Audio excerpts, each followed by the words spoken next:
todos por estar con nosotros en esta mañana de sábado 20 de mayo. Estamos a días próximos del Día del Contador, así que nuestro amigo, el gran Hugo Osejo, el maestro Hugo Osejo, hace posible este evento, y agradecerle también a toda la gente que se conecta con nosotros, como siempre.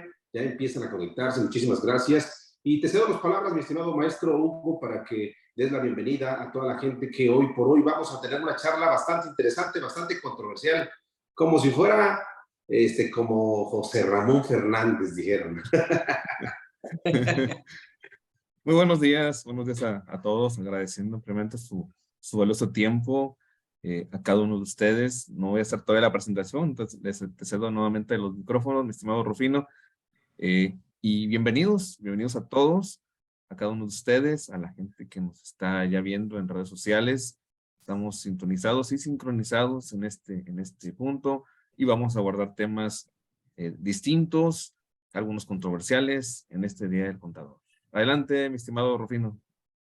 Muchísimas gracias, maestro. Sean bienvenidos todos, y vamos a iniciar con la presentación de cada uno de nuestros maestros, de nuestros másters. Esta es una charla. Al final de cuentas, cada quien tiene su propia decisión y su propia controversia, ¿no? Porque cada quien tiene la finalidad, tiene la libertad de pensar y de hacer lo que para él es mucho mejor. Y las decisiones que tú decidas, las decisiones que tú tomes, son las mejores decisiones que vas a tomar en tu carrera, en el bienestar de todos los días, ¿no? Entonces, vamos a iniciar presentando aquí a todos los maestros que están en esta charla, en este día. Va a estar con nosotros el contador público y también es pasante licenciado en Derecho, el maestro Hugo Antonio Osejo Flores, socio fundador de la capacitadora BRO, egresado de la Facultad de la Contaduría y Administración de Nuevo León. Cuenta con más de 30 años de experiencia y también es consultor fiscal. Está con nosotros también el contador público certificado y también pasante en la licenciatura en Derecho, el maestro Claudio Álvarez, egresado de la Universidad de Juárez del estado de Durango, con más de 25 años de experiencia. Él es expresidente del Colegio Lagunero de Contadores Públicos. Actualmente es miembro del consejo directivo del mismo colegio. Está con nosotros también nuestro amigo, el maestro Ramiro Vázquez, socio fundador también de la capacitadora BRO, maestro en impuestos, doctorante en ciencias de lo fiscal, tiene una experiencia con más de 33 años y es subadministrador de Auditoría Fiscal Federal del SAT. Y por supuesto, está con nosotros también el contador público y auditor fiscal Víctor Hugo Castañeda, egresado también de la maestría en impuestos en la Benemérita Universidad de Puebla. Es maestro en Derecho Administrativo por el Centro Universitario de los Estudios Jurídicos, máster en Impuestos por el Instituto GBA, y actualmente está estudiando el primer cuatrimestre en el doctorado en Derecho Fiscal. Así que sean bienvenidos todos. Vamos a iniciar esta charla. Cualquier duda que tengan, por favor, mándenos un mensajito. Vamos a tener una sesión. ¿Les parece? Vamos a estar platicando. Todas las dudas ahí vamos a estar abordando para que nadie se quede sin comentar, y nos vamos a ir bien nutridos de una sesión más de capacitadora y consultora BRO. Muchísimas gracias. Vamos a iniciar. ¿Algún comentario de todos ustedes, chicos, maestros? Aquí somos cuates. Nadie tiene la verdad absoluta, y vamos a iniciar. Mi estimado Hugo, ¿algún comentario antes de iniciar con los temas? Pues bueno, vamos a estar ávidos de las preguntas que nos puedan hacer llegar nuestros colegas. Igualmente traemos temas bastante interesantes, y iniciamos, estimado Rufino. Adelante. Perfecto, muchísimas gracias. Vamos a iniciar con un tema que hace unos días, esto se vino dando desde hace años, desde el 2019, y resulta que todavía hay algunos empresarios que todavía no saben de lo que estamos hablando cuando hablamos de los contratos colectivos de trabajo legitimados. Entonces vamos a iniciar con este tema, y vamos a hablar de los contratos colectivos de trabajo. ¿Alguno de ustedes quiere comentar algo al respecto? Vamos a iniciar con qué es un contrato colectivo de trabajo, cómo inicia todo el tema del contrato. Luego nos vamos a ir a una cuestión de la legitimación. Vamos a ir también viendo cuáles son los puntos importantes de la legitimación. Punto importante: ¿qué sucede si no legitimé? qué sucede con los trabajadores. Por favor, alguien que quiera iniciar el tema. Muchas Adelante, gracias. tocayo. Muy buenos días a todos quienes están enlazados ya a través de estos enlaces que les han sido compartidos. Para mí es un honor estar en este panel con ustedes, maestrazos y amigos. Maestro Claudio, me da muchísimo gusto volver a verte aquí a través, aunque sea del Zoom. Me da mucha alegría, tocayo, doctor Ramiro y por supuesto, maestro Rufino. Muchas gracias. Muchas gracias por la invitación y bueno, Gracias. pues como bien lo comentaron, tenemos temas muy interesantes esta mañana y de inicio lanzas esta pregunta, mi estimado maestro Rufino, en relación a los contratos colectivos de trabajo. Y bueno, de inicio yo puedo comentar que es una práctica que afortunada o desafortunadamente la Ley Federal del Trabajo ha dejado abierta la posibilidad para que cualquier sindicato llegue y firme, quiera hacerse titular del contrato colectivo en las empresas, y esta situación ha conducido a que los patrones malamente intenten blindar esta posibilidad, evitando o buscando evitar que los trabajadores se afilien a algún sindicato que les pudiera resultar no benéfico. Entonces, esto ha dado como resultado que existan los llamados sindicatos blancos, ¿no? O los sindicatos a modo, contratados por los patrones. Sería una situación aquí muy parecida a el hecho de que el trabajador quisiera intervenir en las cámaras empresariales, que finalmente son los sindicatos de los patrones. Entonces, los patrones han intervenido en esto y a raíz de la negociación o renegociación que se dio en años pasados respecto al Tratado de Libre Comercio y el TEMEC, pues ha habido una presión por parte de nuestros socios comerciales del norte para que esto busque eliminarse. Y esa fue la razón que llevó a esta exigencia y modificación en la ley de que los contratos colectivos tendrían que estar legitimados. Entonces, me parece a mí una práctica que se busca hacer por disposición de ley en pro de la coalición de los trabajadores, pero esencialmente estaríamos hablando de estas agrupaciones llamados sindicatos que en teoría buscan favorecer a los trabajadores formando estos grupos o estas fuerzas para que los trabajadores pudieran pelear ciertos derechos con los patrones. Entonces, es una situación que hoy tenemos vigente y que vamos a ir desarrollando en el transcurso de la plática, y muchas gracias por esta invitación. Bienvenido, maestro, y muchísimas gracias por los comentarios. Y en efecto, todo el tema del contrato colectivo de trabajo nace de una relación entre el Tratado de Libre Comercio de Canadá, Estados Unidos y México, y lógicamente pues empiezan a mover la Constitución para efectos de que se dé tal cual, ¿no? Y uno de los puntos importantes es justamente la legitimación del contrato colectivo de trabajo. Ya no solamente basta tener un documento donde dice yo tengo a la empresa o tengo agremiados a los trabajadores de la empresa X. Ya no basta con eso. Ahora quiero realmente sindicato, que quiero ver la participación que tienes con los trabajadores y si en efecto esos trabajadores te están conociendo. Y esa es la parte importante, ¿no? En la legitimación, el ver el tema de si estoy reconociendo yo al sindicato. Y entonces entramos a una cuestión de la legitimación. Mi estimado Hugo, ¿quieres abordar algo al respecto sobre la legitimación, sobre el tema de la consulta, algo al respecto sobre contratos colectivos de trabajo?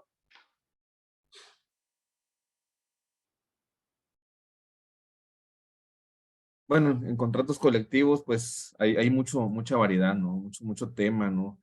Yo aquí en ese sentido, es un tema bastante amplio y bueno, obviamente se tienen que hacer, ¿no? Se tienen que presentar ante las autoridades, se tienen que llevar conforme a los lineamientos de la Ley Federal de Trabajo, se tienen que verificar el derecho del trabajador. Muchas veces hoy en día prácticamente se atropellan mucho los derechos fundamentales de los trabajadores, ¿no? aquí prácticamente lleva implícita, y creo que aquí el tocayo puede corregir en cuestión de la materialidad laboral, ¿no? Y aquí es un mundo, ¿no? Que se puede adherir a todo esto, ¿no? Sí, es correcto, mi estimado. De hecho, inclusive, si hablamos de una cuestión de materialidad, bueno, es otra cuestión que lo vamos a tocar en unos segundos más y vas a ver que se va a poner interesante esto. Mi estimado maestro Claudio, ¿cómo estás? Bienvenido, buenos días, ¿cómo estás? Muy buenos días, Rufino, muy buenos días a todos. La verdad te digo, este proceso de la legitimización de los contratos eh, conlleva dos partes, básicamente. Una parte es, como decía el maestro Víctor, la parte de lo que viene siendo el patrón, la protección del patrón, hasta cierto punto, derivado de que, como bien dices, había sindicatos blancos o había abusos sindicales, realmente, de los sindicatos, perdón, que realmente ponían en riesgo muchas empresas.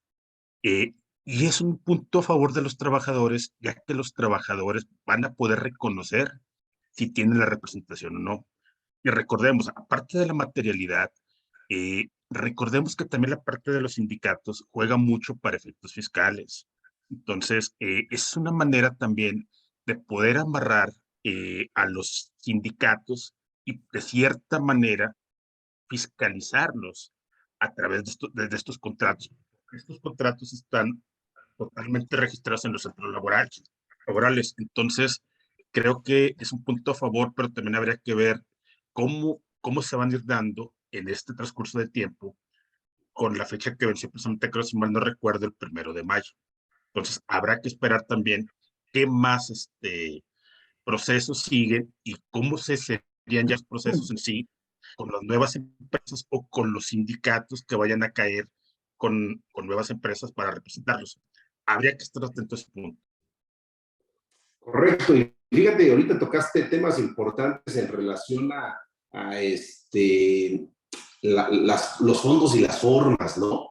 Sí, es un tema de consulta, y ahorita hablabas también del aspecto fiscal de los sindicatos. Pues, lógicamente, el sindicalismo nace realmente para cuidar el bienestar de los trabajadores. Sin embargo, se está llevando a un tema también político y mil cosas más. Yo creo que por eso hacen el énfasis de querer alinear a todos los contratos, ¿no? Sin embargo, si nos vamos a un poquito de la defensa, existe y va a existir algunos puntos importantes que habría que analizar, y ahí los maestros en derecho van a estar bien puntuales en esto, porque imagínate, por ejemplo, yo tengo el contrato colectivo de trabajo de X empresa y resulta que en su momento ya se registró antes la Secretaría de Trabajo y Previsión Social, ahora el Centro de Conciliación, pero la pregunta es, ¿el Centro de Conciliación tendrá la facultad para quitar, entre comillas, ese vínculo que se había dado en algún momento y que ya estaba firmado por la autoridad?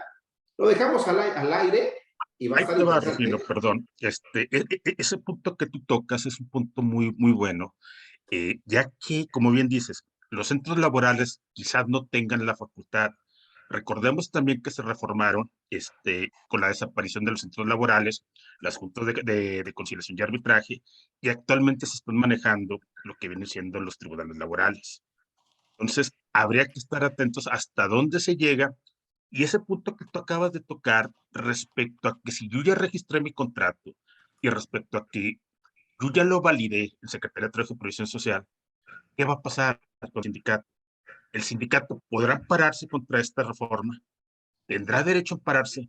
Entonces, este punto te da mucho para poder seguir hacia muchos lados, pero sobre todo, recordemos lo que nos dice la propia ley federal del trabajo, lo que más le beneficia al trabajador. En este punto también, salvo que ustedes me corrijan, maestros, en este punto habría que tomar en cuenta esa parte, porque como bien recordamos, el sindicato es un grupo de trabajadores unidos con un fin de defensa. Entonces, aquí no sé si pudiese aplicarse también ese punto de lo que más beneficia al trabajador. Claro, y va a llegar en un momento dado a que esta controversia legal para que finalmente se determine y quién tenga la razón en un momento dado, ¿no? Pero bueno, finalmente es parte importante de todo esto, de la cuestión de los contratos colectivos de trabajo, quién sí lo tiene, quién no lo tiene, y bueno, interesante, mi estimado maestro. Mi estimado Ramiro, ¿cómo estás? Buenos días. Muy buenos días, Rufino, gracias. Sí, y quisiera nada más complementar el punto fino de lo fiscal en cuanto al sindicato. Como bien dicen mis estimados maestros, el sindicato, de alguna manera, para efectos fiscales, tributa en el título tercero de la Ley de Impuesto a la Renta, ¿verdad?, de personas morales con fines no lucrativos. Pero también es cierto que en la práctica los patrones, las empresas, realizan pagos o cuotas a los sindicatos. Entonces, de alguna manera, los sindicatos, si están en el título tercero, ya vendrían las preguntas adicionales respecto a decir, oye, pues están obligados a expedir su CFDI ahora en la versión 4.0, serían deducibles para las empresas esos pagos sindicales. Y bueno, ese es el comentario. Gracias, maestro Rufino. Adelante. Excelente, mi estimado. Y fíjate, ya te fuiste ahora al siguiente tema, un tema muy importante desde el punto de vista fiscal. ¿Qué va a suceder con esos recibos? Antes, normalmente el sindicato que hacía nos daba una hojita de papel, inclusive los contratos colectivos de trabajo, inclusive los mandaban imprimir, valga la redundancia, en una imprenta, traían un folio en la parte de arriba y así los entregaban, ¿no? Siempre era como comúnmente un machote de lo que finalmente siempre tenemos, pero ahorita ya cambia la situación y empieza a mover y empieza a haber un tema interesante para el tema del sindicato, porque también había malas prácticas en la cuestión del sindicato, ¿no? Y no estamos diciendo que esté mal, que está bien, cada quien va a defender lo que quiera defender. Punto importante, el tema de la consulta. ¿Alguien puede hablar algo respecto de la consulta? ¿Qué es la consulta? ¿Qué tenemos que hacer en el tema de la consulta? Breve plática, podemos hablar sobre el tema de la consulta, mi estimado maestro Víctor. Muchas gracias, maestro Rufino. Yo quiero añadir algo. Hablamos de un aproximado de 140,000 contratos colectivos de trabajo que tiene registrada la autoridad, de los cuales solo se han legitimado, así como le llama la ley, 17,000. Estamos hablando del 12% aproximadamente. Por ahí se manejaba una cifra de 500,000 contratos colectivos registrados cuando todavía operaba la Junta Federal de Conciliación en esta recepción y que posteriormente migró al Centro Federal de Conciliación y Registro Laboral. Nos hablamos que al 1 de mayo teníamos aproximadamente 17,100 y fracción contratos legitimados, como le llama la ley, de un total de 140,000, un 12% aproximadamente. ¿Qué pasa con esos que no se han legitimado? Ahorita vamos a tocar el punto, pero añadiendo, y para pasar a su pregunta, maestro Rufino, añadiendo lo que comentábamos hace un rato, lamentablemente los sindicatos se han convertido en elementos, en herramientas de la que echan mano los patrones para la evasión fiscal. Porque sabemos, y como bien lo comentabas hace un rato, los sindicatos, más allá de la cuota sindical, porque la cuota sindical diríamos que es una obligación que tendrían hasta cierto límite los trabajadores, porque la ley dice, en esa reforma del 2019, la ley dice que el trabajador tiene derecho a decidir si se le puede seguir descontando o no la cuota sindical. Y el sindicato no le puede rescindir la relación de trabajo porque el trabajador decida no contribuir económicamente a ese gremio. Entonces, más allá del tema de la cuota sindical, el sindicato se ha convertido en esta herramienta para que el patrón evada su compromiso fiscal y de seguridad social, ¿no? El ISR, por supuesto, y las aportaciones al seguro social son disminuir para pues evitarse esta carga en contribuciones. Y lamentablemente esta situación también ha despertado el interés del SAT para, a través de estas publicaciones que hace, sus criterios normativos, no vinculativos, etcétera, busque de alguna manera hacer y dejar que los pagos hechos al sindicato por este concepto no son deducibles bajo la fundamentación que ahí señala.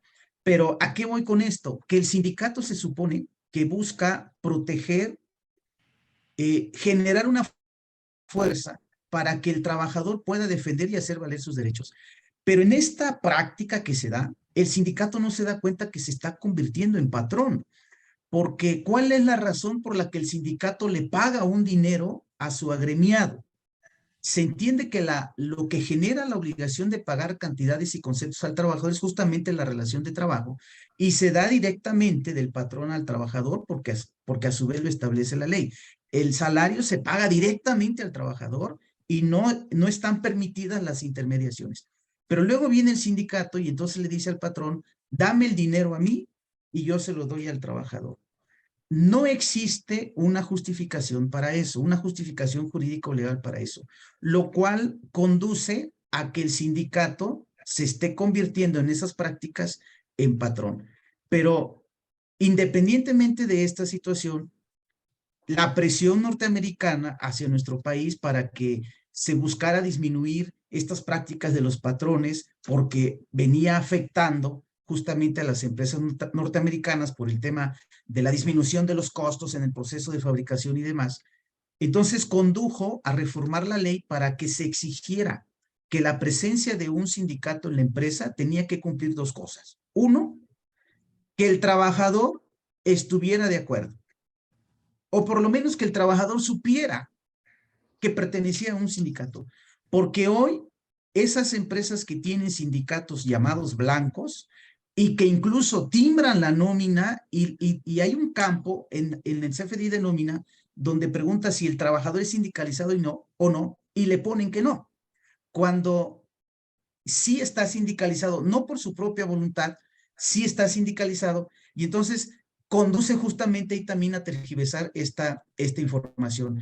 Entonces, que el trabajador por lo menos conozca que está sindicalizado y que vote, ¿no? Que diga, sí quiero este sindicato, no lo quiero. Y segundo, que esas negociaciones que se dan de los contratos colectivos que la ley dice una vez al año en materia de salarios y dos veces al año, una vez cada 2 años en materia de prestaciones, que esas negociaciones que se hacen de las prestaciones, el incremento del 3%, etcétera, que tengan la anuencia de los trabajadores, que no venga el representante sindical y diga, fíjense que quisimos pedir el 15% de aumento, pero no se preocupen, logramos el 1.5%, ¿no? Nomás le pusimos un puntito en medio, logramos el 1.5% y que posteriormente veamos al delegado sindical o al secretario sindical en una Homer, ¿no? Digo, ya no existen las Homers, pero dicen que van a volver a salir. Entonces, eso es justamente lo que se pretende con esta reforma laboral. Excelente, mi estimado maestro. Y fíjate, tocaste puntos muy importantes y muy finos en relación al tema fiscal, ¿no?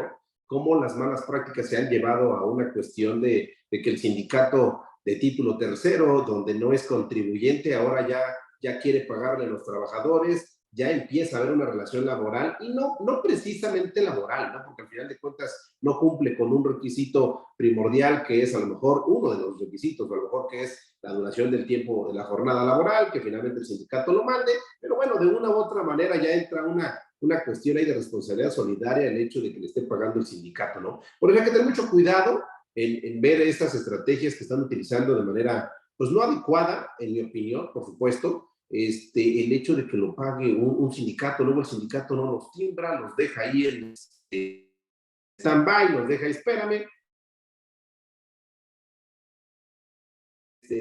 Punto importante en el tema de la legitimación, el tema de la consulta es justamente lo que en el contrato, en la conquista fiscal del empresario con el sindicato para efectos de saber hasta dónde van a llegar. Un contrato de trabajo tiene que ser nada más un manchote. Ahora tendría que irnos a una cuestión también de analizar tus sueldos, tu tabular de sueldos y salarios, analizar las comisiones mixtas de capacitación y adiestramiento que muchas de las veces no se realizan, entre otras tantas cosas. En efecto, el tema de la consulta también es hablar un poquito, es decirle al centro de conciliación, oye, quiero que hagamos la consulta, quiero que vengas a mi centro de trabajo para que verifiques cómo esos trabajadores ya son propios, ya son míos, están dentro de mi gremio y voy a pelear por ellos y para que finalmente tengamos una cordialidad en este sentido, ¿no? No sé, mi estimado Claudio, ¿quieres hablar algo sobre el proceso de la legitimación? Muy práctico y muy breve.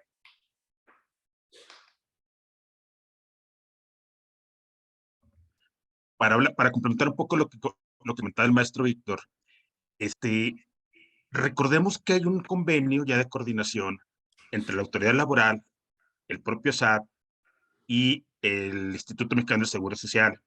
Entonces, aquí nada más habría que pensar un poquito mal cuál es la correlación que se tiene con esa modificación laboral que se hizo en 2019 y todos los cambios que se han venido realizando al CFDI. Entonces, hay un efecto de coordinación, hay un convenio de coordinación. Nada más piénsenle poquito de lo que viene siendo, qué tienes que poner en el CFDI y qué está establecido como prestaciones en los contratos colectivos de trabajo. ¿Para qué? Para que de esa manera las tres autoridades, laboral, fiscal y de seguridad social, puedan hacer un poco más la parte que les corresponde a ellos de fiscalización. Entonces, es nada más un comentario para que lo dejamos en el aire, para que cada quien lo procese como mejor le convenga. Sí, es correcto, mi estimado. Finalmente, yo creo que viene ad hoc a todo lo que finalmente está sucediendo en una cuestión de amarrar, ¿no? Amarrar ciertos círculos para que finalmente se logren los objetivos, que justamente es, pues, encuadrar, buscar una manera de cómo controlar a los sindicatos también, porque normalmente el sindicalismo siempre se ha dado a un tema de, oye, yo puedo ir a emplazarte, si no firmas conmigo, voy aquí a estar, te voy a poner mis banderas rojinegras, y no es que le vayan al Atlas, por supuesto. Así finalmente se ha dado muchos esos temas, ¿no? Sin embargo, hoy por hoy, con esta cuestión, rompe todos esos esquemas, ya no existe el tema de ir y querer emplazarte así por así nada más. Vamos a hablar un poquito sobre el tema de la legitimación del contrato colectivo de trabajo y vamos a hacer puntos importantes nada más para que la gente, nuestra gente que está escuchándonos, viéndonos, pueda hablar y pueda comentar o pueda decirnos algo respecto a la legitimación. Su fundamento, recuerden que es el artículo 11º transitorio del decreto del 1 de mayo, que se reformó la Ley Federal del Trabajo en el 2019. Es una obligación, recuerden, ya es una obligación, según el capítulo 23 del Tratado de Libre Comercio entre Estados Unidos, Canadá y, por supuesto, México. Esto se realizará una sola vez y deberán legitimar sus contratos, era hasta el 1 de mayo del 2023. Sin embargo, ya sucedió un tema de prórroga, pero ojo, la prórroga no se ha dado en una cuestión del registro de la consulta. Se dio para que el centro de conciliación viniera a hacer el tema de la consulta, se llevara a cabo el tema de la consulta, pero no para el registro así de legitimación. Puntos importantes es ratificar los contenidos que existen dentro de los contratos colectivos de trabajo y, lógicamente, si todos los trabajadores están de acuerdo con el sindicato, les van a dar un documento que se llama constancia de legitimación y con eso precisamente el sindicato ahora sí podrá decir, yo estoy aquí, me posiciono, mis agremiados y estamos dentro para que finalmente se vea una legitimación del contrato colectivo de trabajo. Pero punto importante, a ver de los maestros, ¿quién me puede apoyar con decirme qué sucede si yo soy un empresario, no tengo contrato colectivo de trabajo? Vamos a pensar que sí, vamos a iniciar pensando en que sí tenía un contrato colectivo de trabajo, pero no se legitimó el contrato colectivo de trabajo porque mi sindicato no se aplicó, porque mi sindicato dijo que se iba a ir a parar, porque mi sindicato no sabía. Vamos a pensar que no sabía el tema de la legitimación del contrato colectivo de trabajo. ¿Qué va a pasar con esas prestaciones que se habían logrado antes de esa legitimación. ¿Alguien quiere hacer un comentario al respecto? Sí, claro, maestro Rufino. La ley establece que si el contrato no cumple con este requisito, pues se da por terminado. Esto Correcto. trae ciertas implicaciones. Por principio de cuentas, ese contrato colectivo deja de estar vigente. Sin embargo, las prestaciones ofertadas en ese contrato se seguirán pagando a los trabajadores siempre y cuando sean o resulten más favorables de lo que señala la ley. En términos generales, no pudiera ser menos favorable a lo que señala la ley, por lo menos igual, ¿no? Por lo menos igual, porque la misma ley lo ha dispuesto siempre. Entonces, un contrato colectivo que no cumplió con este requisito de haber sido legitimado, ¿qué es la legitimación? La legitimación es someterlo a consulta. El trabajador vote si está de acuerdo o no con ese contrato colectivo. Eso es legitimarlo.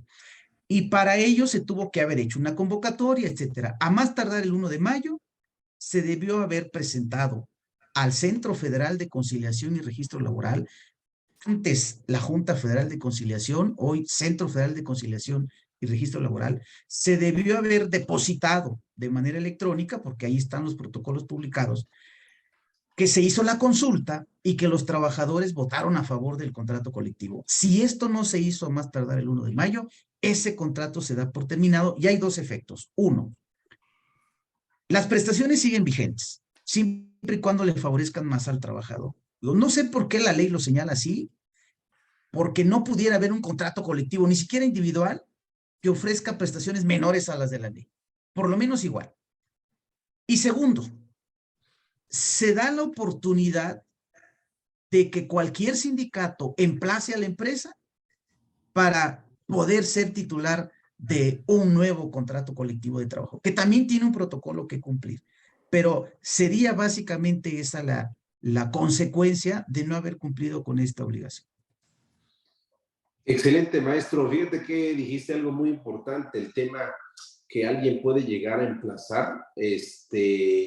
Yo creo, en mi opinión, que hoy por hoy, si bien es cierto, alguien va a querer emplazar, pero no podría tener la cabida, y lo dijiste muy claro, siempre y cuando cumpla ciertos requisitos. Uno de los requisitos, justamente, llevarse el 30%, por supuesto, más del 30% en relación a todo el número de trabajadores, ¿no? Por supuesto, si no haces esto, realmente no entra la cuestión del emplazamiento. Y otro punto importante que hiciste mención, en efecto, las prestaciones que se pactaron en el contrato colectivo de trabajo, a pesar que no fue legitimado, lógicamente las prestaciones se siguen dando para los trabajadores, puesto que estos son derechos que finalmente tienen adquiridos y no se van a corromper en ese sentido.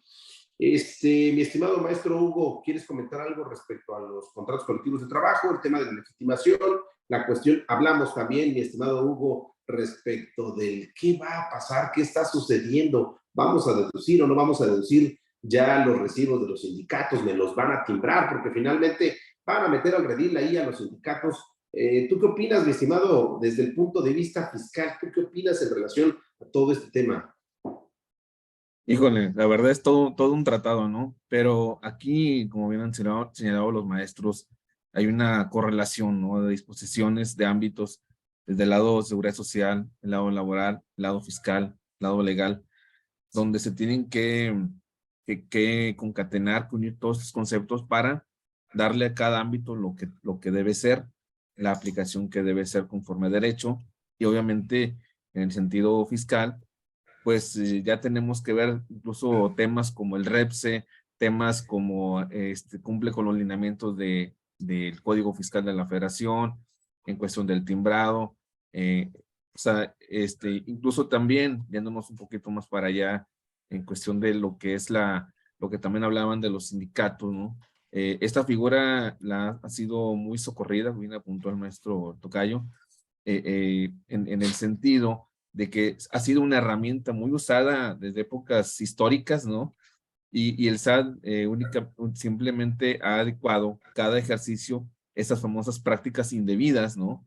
En el uso de los sindicatos, ¿no? ¿Qué ha sucedido en muchas empresas que tratan de deducir incluso todas las cuotas sindicales es lo que hacen es poner un adendum dentro del acta constitutiva o incluso la modifican el acta, donde tratan de, pues, simular. Al final de cuentas entramos en un terreno de simulación y la verdad, hoy en día, dentro de estos ámbitos laborales, fiscales, incluso hasta penales, pues ya entramos en un terreno totalmente pantanoso en cuestión de la simulación. Correcto, mi estimado máster, tocaste puntos finos y casi con estocada, ¿no? ¿Qué está haciendo, qué están haciendo los asesores en relación a esto? Y volvemos y recapitulamos y volvemos a decir, nosotros finalmente son comentarios, es una charla que finalmente tenemos, la verdad absoluta la tienes tú, porque al final de cuentas tú vas a defender lo que estás haciendo y lo que no estás haciendo también. Y bueno, pues seguimos con un punto muy importante. Hace ratito habló nuestro maestro Víctor Hugo, habló sobre las cuotas sindicales. Fíjate que hablando de las cuotas sindicales, el artículo 110, en su fracción, si no mal recuerdo, creo que era 6, la fracción sexta, justamente dice pago de las cuotas sindicales. Porque finalmente el artículo 110 dice que no debemos de descontarle absolutamente nada a los trabajadores y hace sus excepciones. Y dice el pago de las cuotas sindicales ordinarias previstas en los estatutos de los sindicatos. Mi estimado maestro Ramiro, ¿quieres comentar algo al respecto? ¿Qué opinas sobre esos descuentos sindicales? ¿Se debe hacer? ¿No se debe hacer? ¿Hay algo más que tendríamos que analizar para estas cuotas?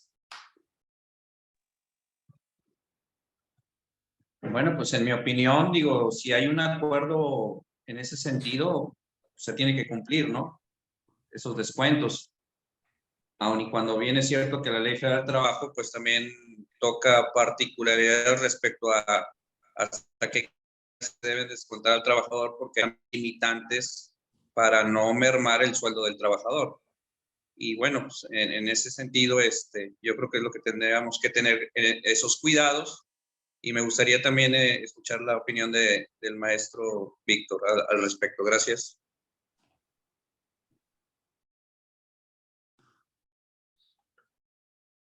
Sí, claro. Maestro Víctor. Sí, muchas gracias. La reforma tiene una intención. Sabemos que en el 2019 hubieron 3 aspectos muy importantes que se reformaron dentro de esos más de 500 artículos movidos en la Ley Federal de Trabajo, y uno de ellos es el tema de las relaciones colectivas. Se obliga a los sindicatos a dar cuenta de qué uso se le está dando a las cuotas. Cada cierto tiempo se tienen que reunir, convocar a la asamblea en la empresa y dar cuenta de para qué se están utilizando esas cantidades. Pero más allá de esto, el trabajador puede decidir, y este es un tema muy fuerte, porque entonces decimos, ¿de qué viven los sindicatos? Los sindicatos viven del recurso que aportan sus agremiados, las cuotas sindicales.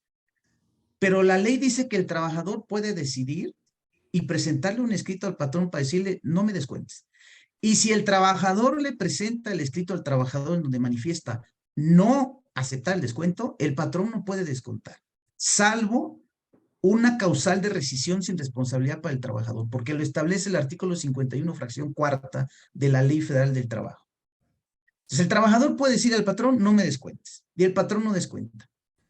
Pero ¿cuál sería el accionar del sindicato? Porque se entiende que tú eres mi agremiado, yo estoy para defenderte, y dentro de tus obligaciones es que aportes para que yo subsista. El sindicato, la ley no considera que el sindicato tiene una causal para solicitar la rescisión de la relación de trabajo. El artículo 47 no fue modificado y siguen existiendo las mismas causales. Entonces, el sindicato tendrá que meterle un poquito de creatividad para ver cuál sería su reacción y conseguir, a lo mejor no la aportación económica, pero sí alguna otra aportación distinta de sus agremiados, aquellos que no quieran continuar con la aportación de la cuota sindical. Desafortunadamente, esto es muy poco conocido por parte de los trabajadores y que incluso decíamos, ni siquiera saben si están agremiados al sindicato o no. Y ahí entra otro punto. Cuando el patrón contrata a su favor a estos sindicatos blancos, esa llamada cuota sindical que existe, pero que no se le descuenta al trabajador, es absorbida por el propio patrón. Y ahí entramos en lo que platicábamos hace un rato, un efecto fiscal de ese pago. ¿Es deducible? ¿Bajo qué condiciones? Etcétera. Entonces, en relación, pero sí debería quedar muy claro, en relación con la cuota sindical, la ley dice, el trabajador decide si permite o no el descuento. Y si el trabajador manifiesta al patrón por escrito que no está de acuerdo con el descuento, el patrón no podrá hacer el descuento. Oye, muy acertado el comentario, maestro, como siempre. Y fíjate, interesante, y dejamos ahí la última pregunta. Si alguien tiene a razón de comentar al respecto, porque al final de cuentas va a haber mucha controversia en esto. En efecto, el artículo 110, en su segundo párrafo, establece que el trabajador puede darle un documento al patrón para decirle, no me descuentes. La siguiente pregunta tendría que ser, oye, como finalmente no me vas a descontar, alguien tiene que pagar esas cuotas sindicales. ¿Quién las va a pagar? Pues las va a pagar el patrón. Entonces, la pregunta sería para un tema fiscal, esta prestación que debió haber pagado el trabajador, manda ese documento y dice, no me descuentes, la pregunta sería, ¿qué pensaría la autoridad en ese momento? ¿La tomaría como una prestación? Porque al final de cuentas el trabajador tendría que pagarla, pero como no la paga y la paga el patrón, la autoridad va a presumir que es una prestación más para el trabajador o no. Con esta pregunta vamos a cerrar la cuestión de los centros colectivos, de los contratos colectivos de trabajo. ¿Alguien quiere comentar sobre este punto específico? ¿Qué creen que piense la autoridad sobre esta prestación, entre comillas? O finalmente dice, no pasa nada, la ley de trabajo te dio la oportunidad de no descontarle, así lo dejamos. ¿Qué opinan, maestros?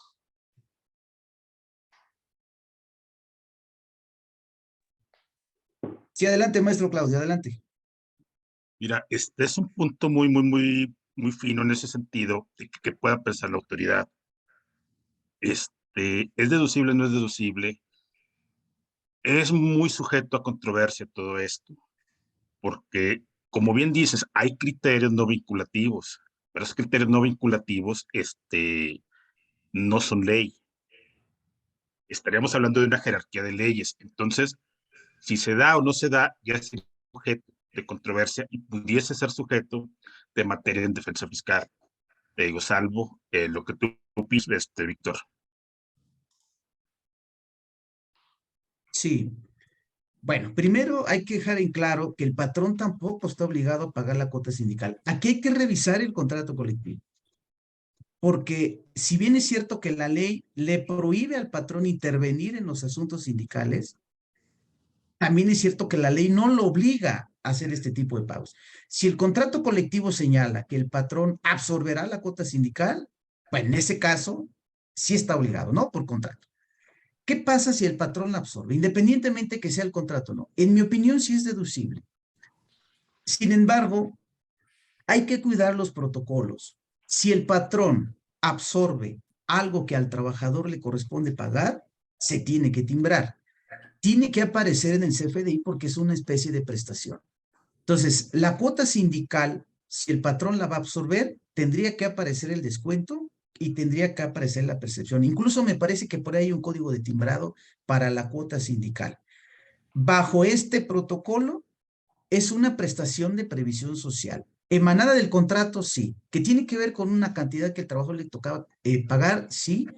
Una prestación de previsión social que a mí me parece que bajo esa aplicación sí es deducible para el patrón. Yo no he visto algún criterio de la autoridad señalando que las cuotas sindicales que el patrón absorbe son no deducibles. Lo que he visto es el criterio que señala que los pagos que el patrón le hace al trabajador vía sindicato no son deducibles, que también habría que someterlo a este análisis, pero que se acerca mucho la autoridad a lo que establece la Ley Federal del Trabajo, porque por un lado, la ley de renta, porque por un lado no hay un timbrado, el sindicato no le está timbrando al patrón. Y si el sindicato le timbrara al patrón esos pagos, ¿bajo qué concepto los haría? Porque el objeto social del sindicato no le permite timbrar esos conceptos. Entonces, ese es el criterio que la autoridad ha señalado. Respecto a la cuota sindical, me parece que cumpliendo con estos requisitos, sí es deducible.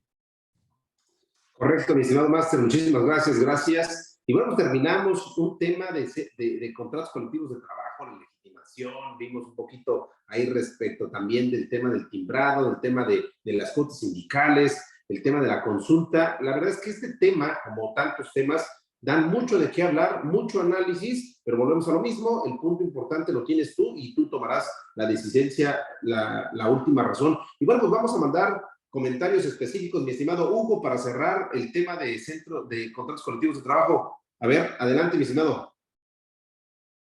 Sí, sí, estimado, es un tema en el que abordaste este último bloque bastante controversial. Muy buenas las opiniones de los maestros, la verdad que se aprende uno muchísimo, y lo que puedo comentar al respecto es que por ahí ciertamente, lo comenta el maestro Claudio, aunque son de los criterios no vinculativos, sí existen.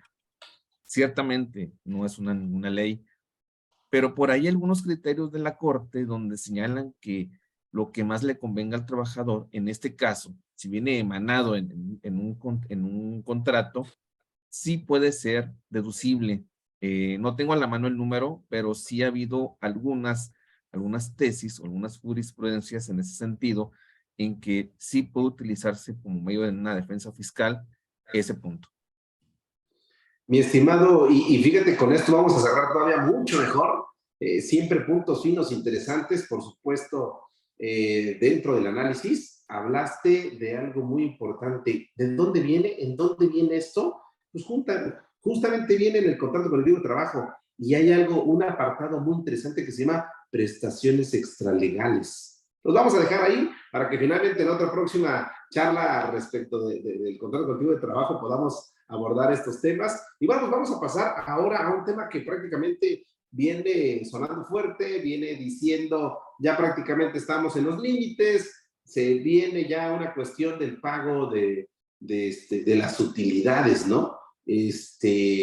Vamos a iniciar con la participación de los trabajadores en las utilidades y vamos a iniciar, no sé, a ver quién de los másters puede iniciar hablando de la PTU. Vamos a iniciar, existe un vencimiento para el pago, vamos a hablar sobre quiénes tienen la obligación de pagarlos. Todos pagan PTU, algunos sí, algunos no. Yo como trabajador tengo derecho, a pesar que no fui a la empresa, la PTU la pagamos por ser trabajador o por tener la relación laboral. Vamos a iniciar con este tema hablando de PTU el día de hoy, y muchísimas gracias a la gente que está conectada, y por favor, si tienen dudas, mándenos un mensajito, con mucho gusto. Ya están algunos comentarios. Vamos a dejar los últimos 30 minutos, 20-25 minutos, para hablar de todos los temas en general, de los expuestos aquí, para que manden sus preguntas, y con mucho gusto vamos a contestar. ¿Quién empieza, mis estimados maestros?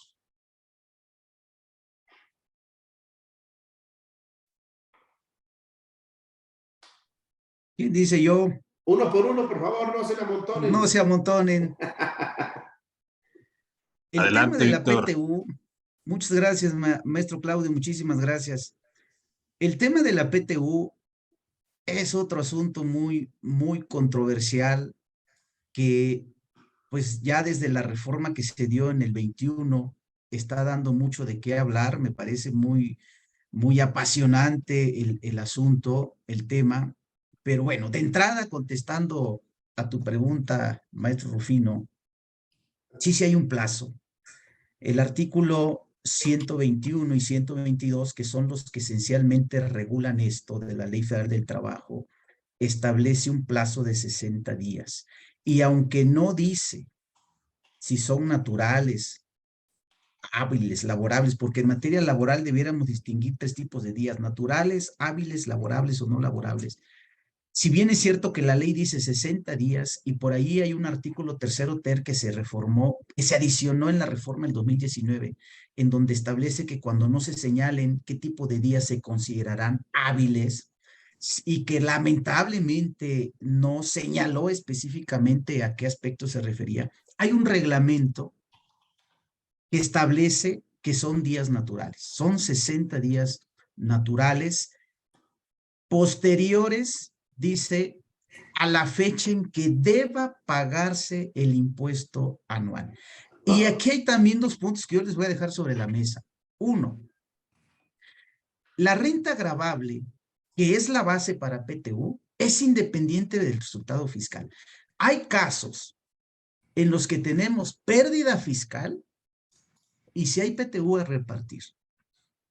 Y hay casos en los que tenemos resultado fiscal o utilidad fiscal y no hay PTU a repartir.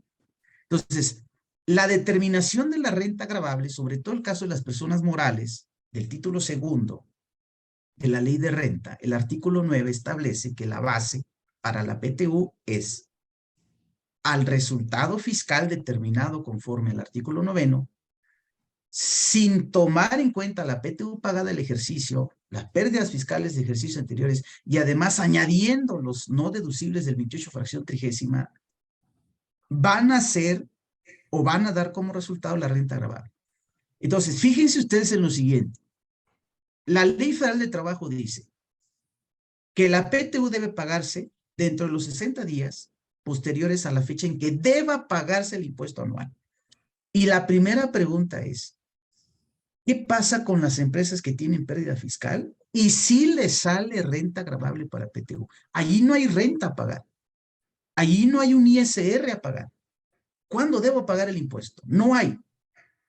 Y entonces, ¿qué pasa con la fecha para el pago de la PTU? Porque la ley dice, dentro de los 60 días naturales, dentro de los 60 días siguientes a la fecha en que deba pagarse el impuesto anual. Y si yo tengo pérdida fiscal, yo no debo pagar impuesto anual. Y entonces ahí tenemos la primera situación.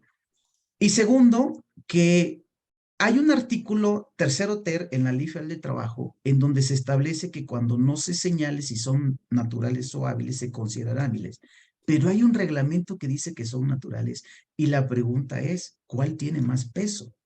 ¿La ley o el reglamento? Hace un rato el maestro Claudio señalaba algo muy importante. Hay una jerarquía en la aplicación de la normatividad en nuestro país señalado en el 133 constitucional. Y ahí no habla de reglamentos.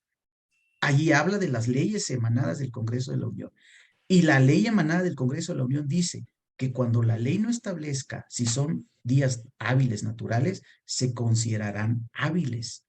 Digo, afortunadamente los patrones siguen respetando el plazo de 60 días naturales, que en mi opinión el vencimiento no es el 30 de mayo, en mi opinión el vencimiento es el 2 de junio, por este alargue que se dio en términos del artículo 12 del Código Fiscal de la Federación.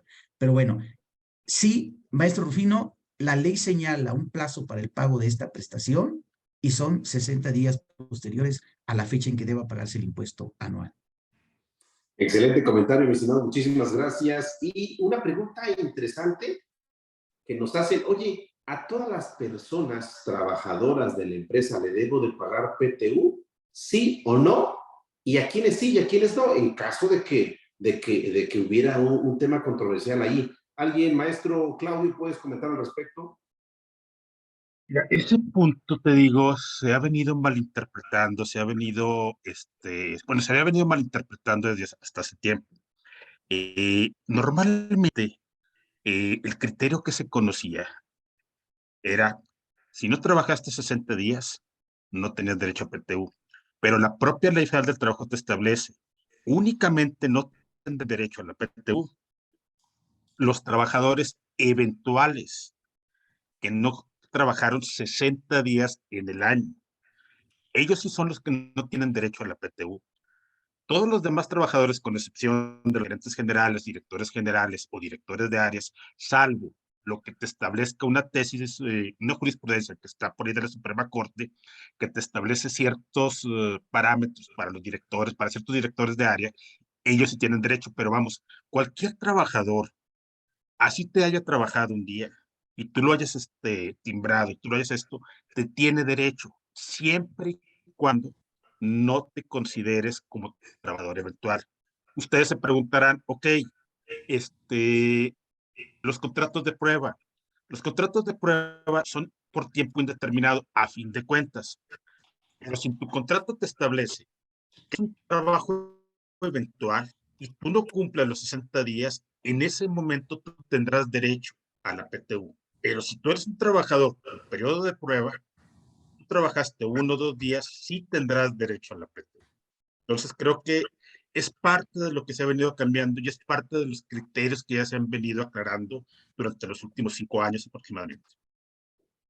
Excelente comentario, y en efecto, uno de los puntos importantes es que hay que analizar también, a ver, ¿trabajaste, no trabajaste? ¿Qué tipo de contrato tienes para yo identificar si en efecto te tendría que dar o no te tendría que dar? Habría que analizar también los puestos directivos, los gerentes, porque a esas personas también dentro de, hace una controversia de decir, tú no tienes derecho al pago de la PTU, ¿no? Inclusive existe por ahí una obligación, y quiero preguntarles a ustedes, ¿existirá la obligación de entregarle la declaración anual a los trabajadores para efectos de que ellos sepan cuál es el monto a percibir o a distribuir a los trabajadores correspondientes? Maestro Hugo, ¿qué opinas al respecto? ¿Qué tal, mi estimado Rufino? Bueno, según lo que se señale en la Ley Federal del Trabajo, el patrón tiene la obligación de publicar dentro de un lugar visible en cuestión de resultado final para el reparto de la PTU, en ese sentido, ¿no? Correcto, correcto. Mi estimado Ramiro, ¿qué opinas al respecto? ¿Hay que entregar o no entregar la declaración, o nada más, como dice maestro Hugo, nada más hago un señalamiento para que todos se enteren? Sí, gracias, Rufino. Sí, coincido con Hugo, así debiera ser. Lamentablemente en la realidad no sucede. Las empresas, por no decir el 95% de las empresas, no cumplen con ese requisito, no publican nada, no entregan nada, se reservan los datos, incluso pudieran llegar a extremos de, pues ahora sí, darles otro número muy diferente a lo que realmente debe ser. Adelante, gracias. Muchísimas gracias, mi estimado. Fíjate que hace unos momentos, cuando el maestro Víctor Hugo platicaba respecto de cuándo sí se da el tema del pago de la PTU, entra una pregunta al aire. Maestros, ¿la PTU es contable o es fiscal? ¿Por qué hablaba el maestro Víctor al respecto? Me gustaría escuchar, no sé, a Hugo, al maestro Claudio, inclusive tú mismo, Ramiro. ¿Por qué esa cuestión, por qué esa diferencia que puede existir en algunos casos sí a entregar PTU? ¿Contable o fiscal, mi estimado? Claudio, adelante. Nada más complementando tu pregunta anterior, dentro de la propia ley del trabajo te establece la obligación de a ti como patrón de entregarle dentro de los 10 siguientes días, salvo que me corrijas, Víctor, la declaración anual al trabajador o al sindicato o al comité de los trabajadores o los representantes de los trabajadores para que ellos puedan hacer el análisis correspondiente y en su caso la aceptación o bien las objeciones que ellos consideren respecto a la determinación de la PTU. Digo, sí se tiene la obligación de entregárselo. Muy bien comentaba Ramiro, el 95% de las empresas no lo hace, pero sin embargo, la propia ley del trabajo te establece que tienes tu obligación de entregársela dentro de los 10 días después de que hayas presentado tu declaración. Entonces, ese punto sí hay que tenerlo muy en cuenta. No se hace, te digo, pero sí hay que tenerlo en cuenta. Pero que tú comentas de que qué es PTU contable, qué es PTU fiscal. No, recordemos, hay también dos tipos de PTU. Lo que es la PTU del ejercicio, y esa es la PTU que te corresponde de acuerdo al resultado que tuviste. Esa misma PTU, tanto tu PTU fiscal como tu PTU contable, esa misma cantidad de ejercicio es la misma que tú vas a tener considerado. Pero sin embargo, lo que se pudiese llamar la PTU contable, estaríamos hablando de lo que te corresponde el boletín de 3 o de 4, si mal no recuerdo, es la PTU diferida. Es el reconocimiento a futuro de esa PTU que tú tendrás al cierre del ejercicio. Pero no hay PTU contable, no hay PTU fiscal, la PTU sigue siendo la misma, la del ejercicio, salvo la diferida, que esa sí tendrá únicamente un efecto contable y no tendrá ningún efecto fiscal hasta en el momento en que se genere y se decrete esa PTU. Excelente, mi estimado maestro, muchas gracias. Maestro Víctor Hugo, ¿existe un límite para la entrega de la PTU? Es decir, de las utilidades que se tienen en la empresa, ¿existe un límite para poder establecer, para decir, oye, este es el monto, sobre este monto me voy a identificar para la entrega de tal participación? Sí, maestro Rufino, un límite está en el 127, fracción octava, a raíz de la reforma del 23 de abril del 21, pero antes teníamos otro límite.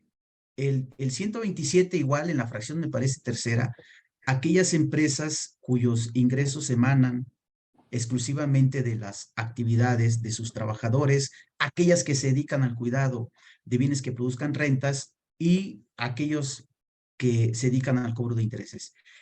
Estas también tienen un límite.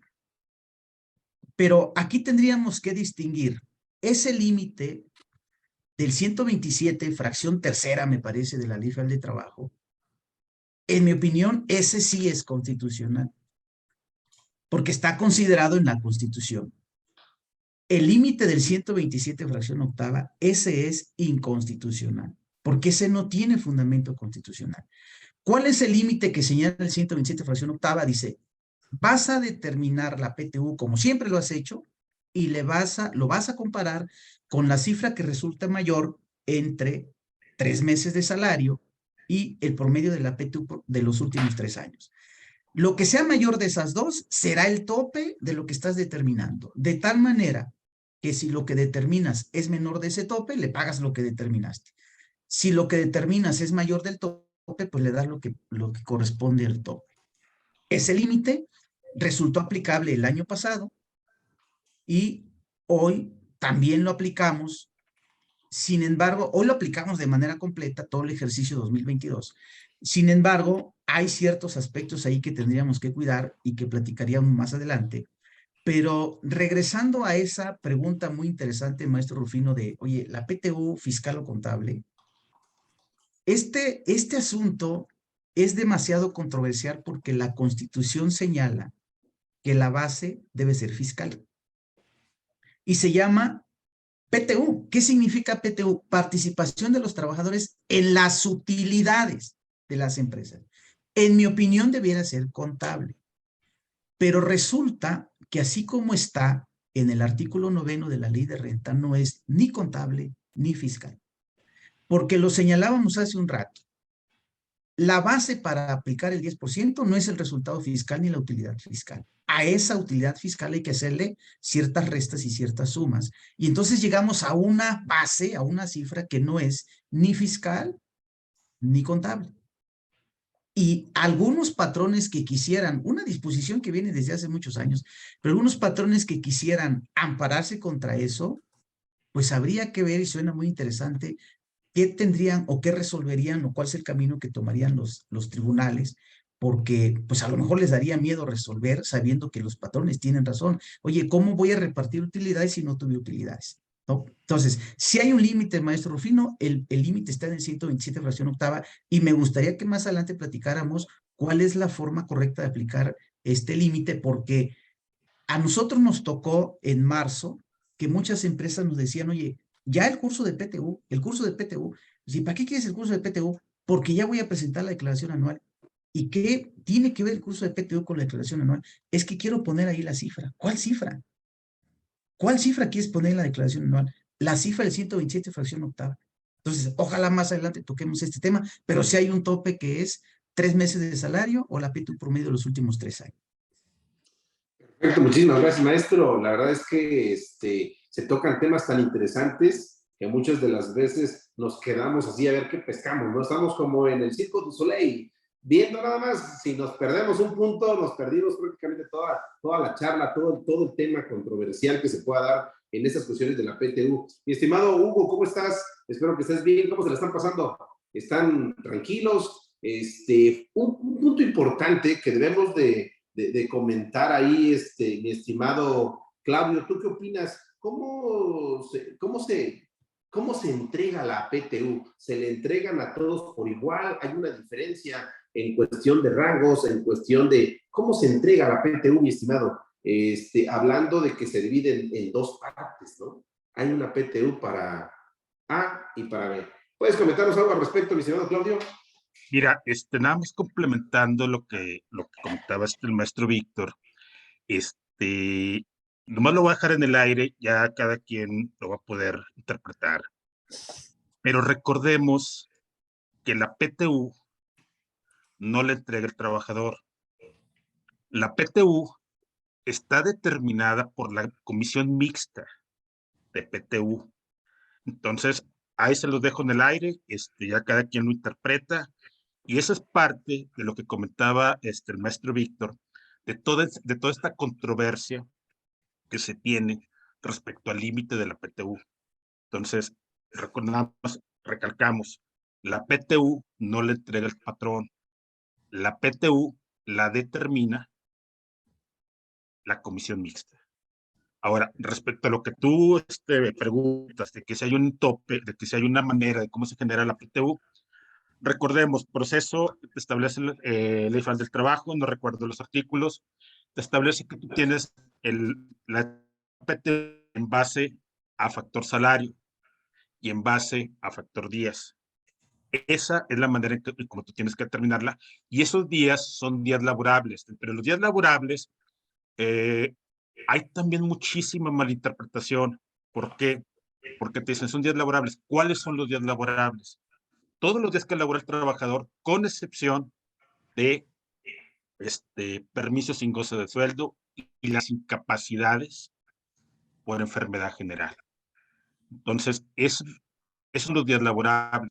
Y en cuanto a los factores salario, es el total del salario que se tiene que considerar para este efecto. Aquí también hay otra controversia que también a muchos se nos va de las manos. ¿Qué debo de considerar yo como salario? La Ley Federal del Trabajo te establece que únicamente vas a considerar para el factor salario la cuota diaria, sin incluir prestaciones, sin incluir remuneraciones adicionales que tú le des. Entonces, es únicamente cuota diaria. Y esa cuota diaria tendríamos que meterla en base a si es cuota fija, cuota variable o cuota mixta. Entonces, como te digo, este es un tema que te da también para muchísimo. Pero hay también un tope en este sentido. El único tope para poder distinguir lo que vienen siendo la manera en cómo se entrega la PTO a los trabajadores es sindicalizados o trabajadores de planta y los trabajadores de confianza. El trabajador de confianza, el tope que tiene es únicamente el 20% del salario más alto del trabajador sindicalizado o del trabajador de planta. No sé si tú me quieras complementar un poco más, Rufino, o tú, Víctor, o Hugo, en este tema. A ver, esperamos ahí a los maestros si quieren comentar algo al respecto. Sin duda es un tema bastante amplio que no nos van a dar oportunidad de terminarlo, ¿no? Sí, la verdad, volviendo al punto que es bastante controversial, me voy a ir un poquito atrás, porque siempre a mí los temas controversiales me llaman mucho la atención, no sé. Ya sabes, ¿no, Rubino? Bueno, aquí en este punto, cuando se habla de una PTU, aquí los maestros, la verdad que eh, aportando sus valiosos conocimientos, ¿no? Aquí la pregunta obligada sería, ¿qué es lo que, o dónde nace la parte constitucional dentro de la PTU, ¿no? Dentro de ese 123 constitucional, trasladado al 121, al 122 de la Ley Federal del Trabajo, cuáles son los elementos que me permitan distribuir la PTU, quién la señala. De hecho, aquí nuestro Claudio puntualizó en ese sentido, ¿no? Entonces, son reglas con las cuales estamos dirimiendo en ese sentido. Ahora, viendo el campo contable, pues ahí todavía se presenta mucho más, ¿no? Se habló de la PTU diferida y es correcto, ¿no? A cada ámbito hay que darle su connotación, definitivamente. El detalle es que cuando se trata de globalizar un todo, ahí es donde decimos, ah, caray, ¿qué fue primero, no? Pero bueno, adelante, maestro Rufino. Muchísimas gracias, mi estimado. La verdad que hablar de temas contables, fiscales, es un mundo de ideas y es un mundo de que cada quien va a tomar sus propias decisiones en relación a lo que está sucediendo en la empresa. ¿Cómo le voy a hacer? Imagínense, por ejemplo, el comentario que hace el maestro Víctor Hugo, ¿no? Oye, ¿cuándo nos das ya el curso de PTU? Porque necesito yo registrar ahí la cantidad indicada, ¿no? Entonces, pues por supuesto que se vuelve un tema controversial, un tema que finalmente también da mucho de qué hablar, pero al final de cuentas tú eres parteaguas de lo que vas a hacer y de lo que vas a decidir. Dejamos como último punto también, algo que quieran comentar más sobre la PTU, mi estimado Hugo, mi estimado Víctor, mi estimado Ramiro, para cerrar el tema de la PTU, porque nos vamos a ir a un tema importante que hoy la autoridad está yendo con todo. Ya hasta quieren saber quién fue el chofer que te llevó las cosas, ¿no? Vamos a entrar en un tema de materialidad, pero cerramos con el tema de la PTU. Mi estimado, algún comentario, algo que quieran decir, mi estimado Víctor, un tema ahí antes de la PTU. Quisiera comentar yo antes. Adelante, mi estimado. Si bien es cierto, hablamos de el plazo de los 60 días, ¿no? Y creo que un punto a considerar también aquí, y abro el espacio para los maestros, compañeros y amigos, que hay empresas que por alguna razón, por cuestiones de estrategia, por obtener un beneficio en el coeficiente de utilidad, anticipan la declaración y la presentan durante enero o febrero, es decir, no se esperan hasta marzo. Entonces aquí el punto es que la PTU en ese sentido debiera entonces correrse los días en virtud de que la declaración anual ya se anticipó. Adelante. Perfecto, muchísimas gracias, mi estimado Ramiro. Pues estamos concluyendo el tema de la PTU. Por supuesto que hay mucho de qué hablar, mucho de qué controversial. Decía algo muy interesante nuestro amigo, el maestro Hugo. Oye, los temas controversiales son interesantes. ¿Por qué son interesantes los temas controversiales? Porque nos dan la pauta de analizar, de entender, de discernir de dónde viene, por qué se hace, cuál fue el objeto realmente de las reformas que se están dando, y nos da también la oportunidad de aprender. Muchísimas de las veces cuando vemos algo controversial, a veces no nos queremos meter, pero no nos queremos meter porque sabemos, o más bien dicho, ahí es donde tenemos la oportunidad de aprender más. Dentro de la controversia se aprende y se aprende bastante bien, y yo les agradezco que me den la oportunidad de estar aquí. Y bueno, pues vamos a saltarnos mi estimado Víctor, perdóname, ¿ibas a comentar algo más de la PTU? Sí, nomás adelante, maestro Claudio, y ahorita comento. Okay. Nada más como complemento de lo que comentaba Ramiro, respecto a la anticipación de la declaración anual. Si bien la propia ley establece los 60 días, como bien comentaba Víctor hace un momento,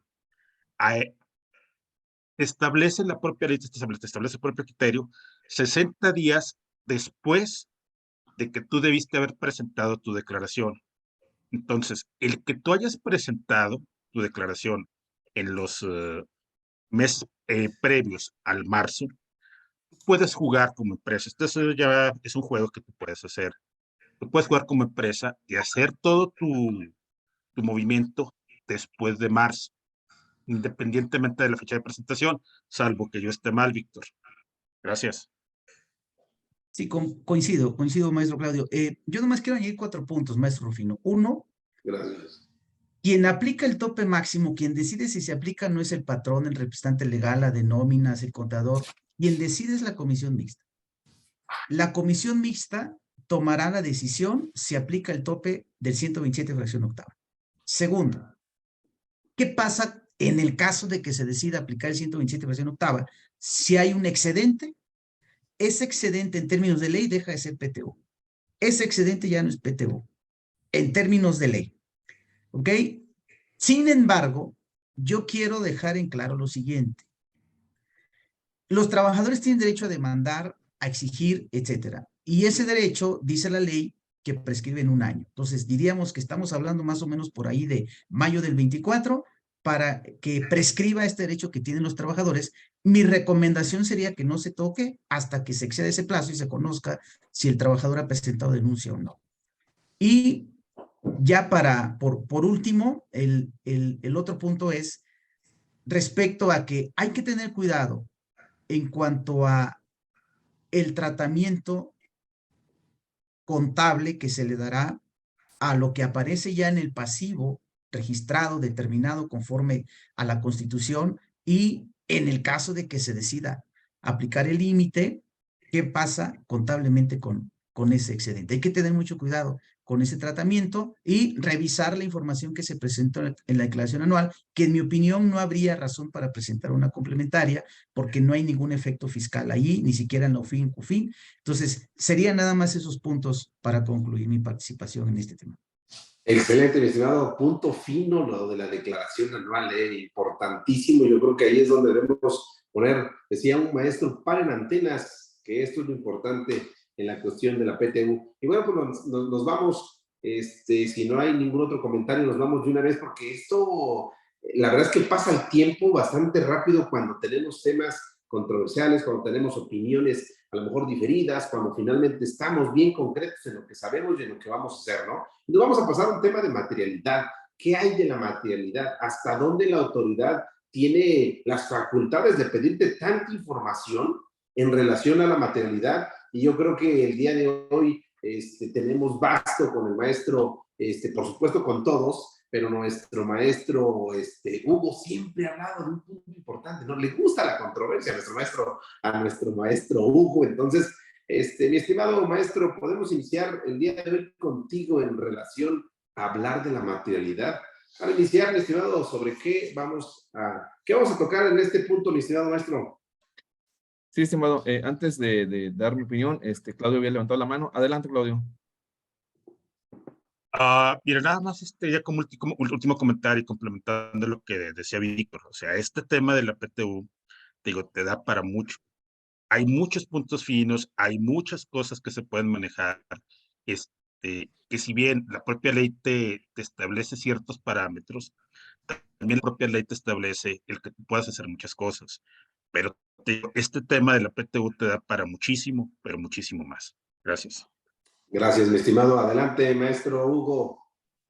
Sí, el tema de la materialidad, al menos para efectos fiscales, es ya viendo otro ámbito, aparte del laboral, que también es bien importante, y el tocayo lo va a tocar ese punto en cuestión laboral, pero en cuestión fiscal, prácticamente, pues es toda evidencia física y jurídica, prácticamente de toda transacción. Es un concepto que no está definido en la ley. Muchos, gente del SAT, a ver si no hay nadie por aquí, la catalogan y hoy la tratan de definir en el artículo 69 del Código Fiscal de la Federación. No existe esa definición. Obviamente sabemos que es prácticamente la estructura, el tener trabajadores, el tener cómo dar el servicio, etcétera, ¿no? Hoy en día, en cuestión de las revisiones del SAT, llámese de gabinete, llámese de domiciliarias, revisiones profundas, pues prácticamente quieren toda evidencia, toda de los famosos contratos que lleven la fecha cierta, ¿no? Partiendo de una bandera, de una jurisprudencia que salió a favor del SAT en cuestión de exigir la materialidad con todos los elementos, aunque me ha tocado en la práctica, en cuestión de este punto, cuando en una ocasión me pidieron que la materialidad suficiente debe estar implícita. Entonces nosotros como despacho les cuestionamos a la autoridad ese punto, que me definieran la de materialidad suficiente. Obviamente no la pudo definir y sacaron a ese contribuyente de la lista negra, ¿no? Pero evidentemente en esta tesitura, pues es aportar toda evidencia, ¿no? Desde fines operativos, desde fines fiscales, de fines legales, en contratos, en todo el efecto de la transacción, ¿no? Y una manera de ejemplo operativo es las órdenes de compra, quien firma los contratos, los correos, mensajes de WhatsApp hasta cierto punto, según algunos criterios de la Corte, obviamente los videos y todo lo que también conlleva el artículo 210 del Código Civil Federal. Adelante, estimado. Muchísimas gracias, mi estimado. La verdad es que hablar de materialidad también es otro de los puntos importantes, porque al final de cuentas la autoridad va a considerar lo que ellos tienen en mente, ¿no? Su objetivo, buscar a empresas que se dediquen solamente a la facturación sin tener el tema, valga la redundancia, de la materialidad, que ellos lo conceptúan en 3 puntos específicos, en mi opinión. El primer punto es que tengan trabajadores, el segundo punto es que tengan activos, y un punto es que en efecto tengan a lo mejor un local comercial en donde puedan realizar justamente las actividades, y también que tengan la estructura, ¿no? Habrá empresas que tengan 2 trabajadores y facturen 100 millones. Pues habría que analizar justamente este punto importante. Estimado Claudio, algo al respecto de la materialidad. ¿Cómo ves la cuestión de la materialidad? Mira, este punto, mi estimado Rino, te conlleva mucho, amados. Aquí nada más hay que tener en cuenta algo, y esto se ha venido manejando desde hace un poco de tiempo. Ustedes conocen que para efectos penales tienen la presunción de inocencia, ¿sí?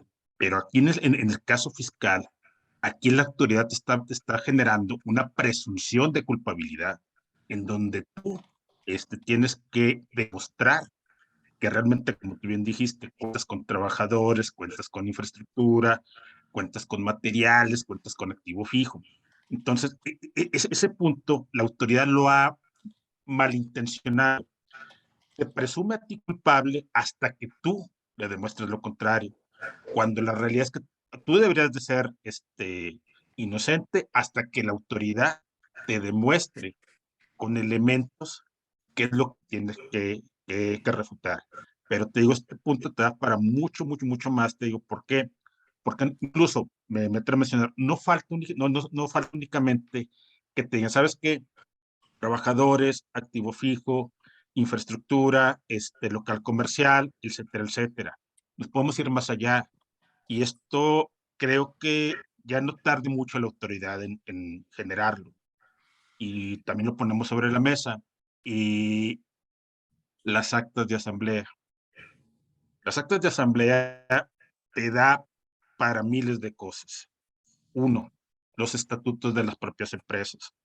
También los propios estatutos de las empresas te da también para mucho la materialidad. Entonces, digo, son puntos que tienes que concatenar, tienes que correlacionar, pero sobre todo tienes que saber cómo usarlos y tienes que saber cómo generarlos. Pero te digo, la autoridad te malinterpreta todo a que tú eres culpable mientras tú no demuestres lo contrario. Fíjate que hablaste de un principio que finalmente, yo creo que para las autoridades es totalmente distinto, ¿no? Porque siempre, bueno, la Constitución lo establece, yo soy, y siempre voy a presumir y siempre voy a decir que no, que yo no hice nada, absolutamente nada. Y hay otro principio de derecho que dice que quien afirme está obligado a demostrarlo, ¿no? Sin embargo, para efectos fiscales, para toda esta cuestión, pues las cosas suelen pasar de manera totalmente distinta. Hay un listado donde finalmente se establecen todas las personas, todas las empresas que finalmente no cumplen con ciertos requisitos. El punto importante sería saber, a ver qué opina nuestro Víctor Hugo, Hugo, Ramiro, ¿qué opinan? Oye, ¿qué sucede cuando hay una empresa que está en el listado del 69B? ¿Qué sucede con la deducción de esas facturas para con las empresas? ¿Alguien que quiera comentar algo al respecto, mi estimado Ramiro, Hugo, Víctor? Sí, muchas gracias. Pues por principio de cuentas, puntualizar lo que dice el maestro Hugo, mi tocayazo, respecto al concepto, ¿no? La ley habla, el código habla de la presunción de inexistencia de operaciones, que en la práctica lo traducimos, o la autoridad lo traduce en esta palabra de materialidad, ¿no?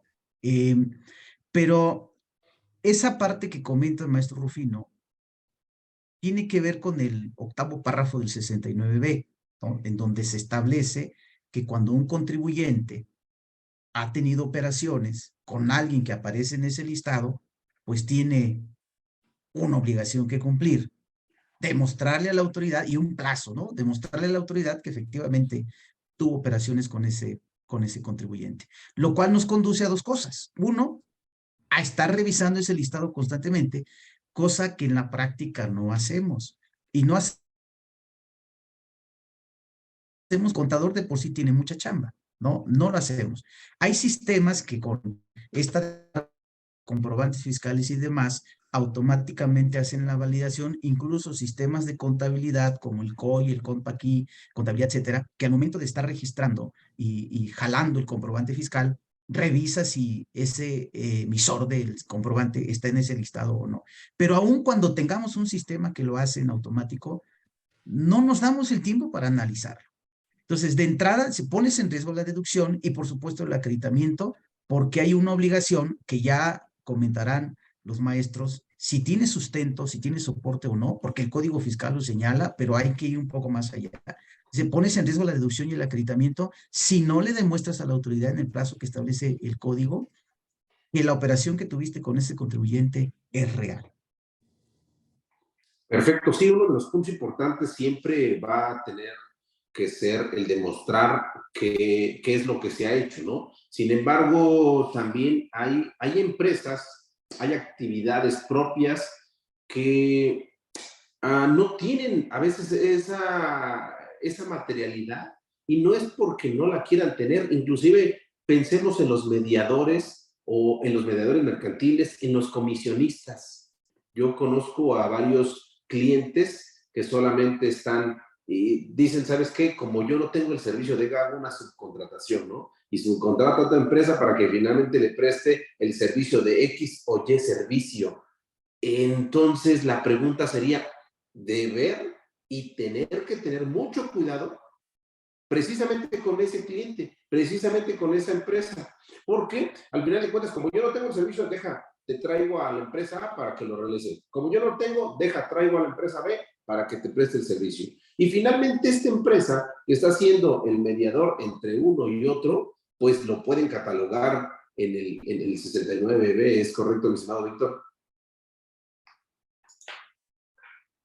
Bueno, la ley, el Código Fiscal en su primer párrafo establece los supuestos bajo los cuales se consideraría o se presumiría una inexistencia de operaciones. Y ahí señala, ¿no? Cuando no tienes activos, cuando no tienes infraestructura, cuando estás como no localizado dentro de otros. Y esto lo llevaría yo a la parte laboral, por ejemplo, sin que yo dé por agotado el tema. ¿Qué pasa cuando un contribuyente aparece en el listado? Todos sabemos que el CFDI es una autofactura, ¿no?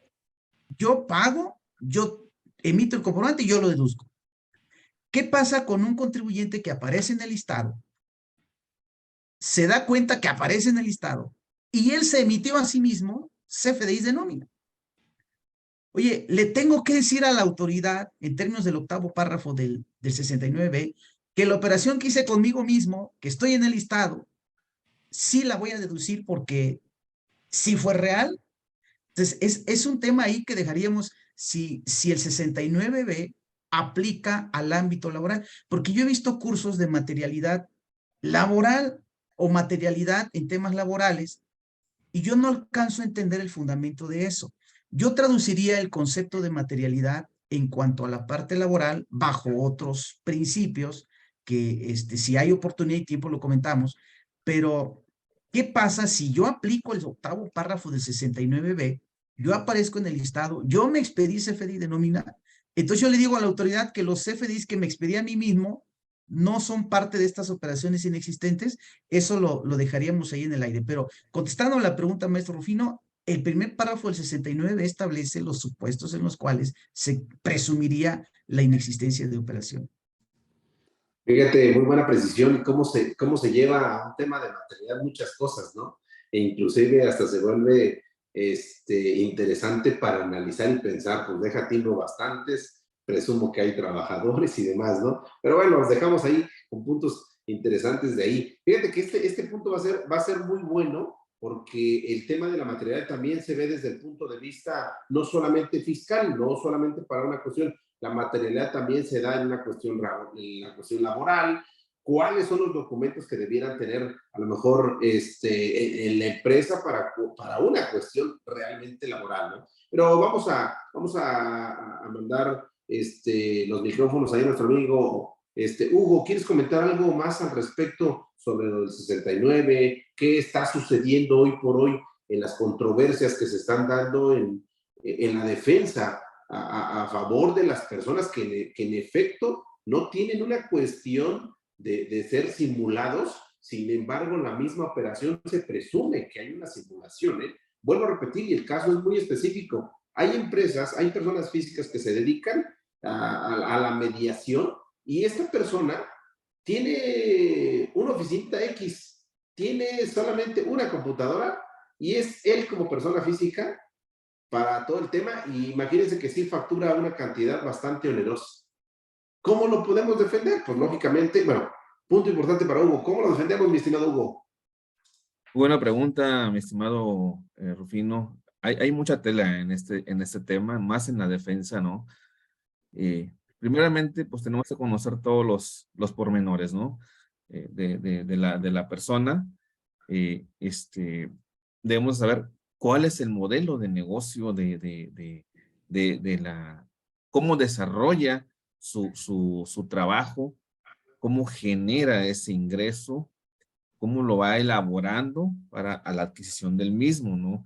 Entonces, creo que por ahí debemos de empezar en cuestión de la estructura. Cómo da el servicio, en qué términos, si tiene trabajadores o no, tiene que saberlo encauzar.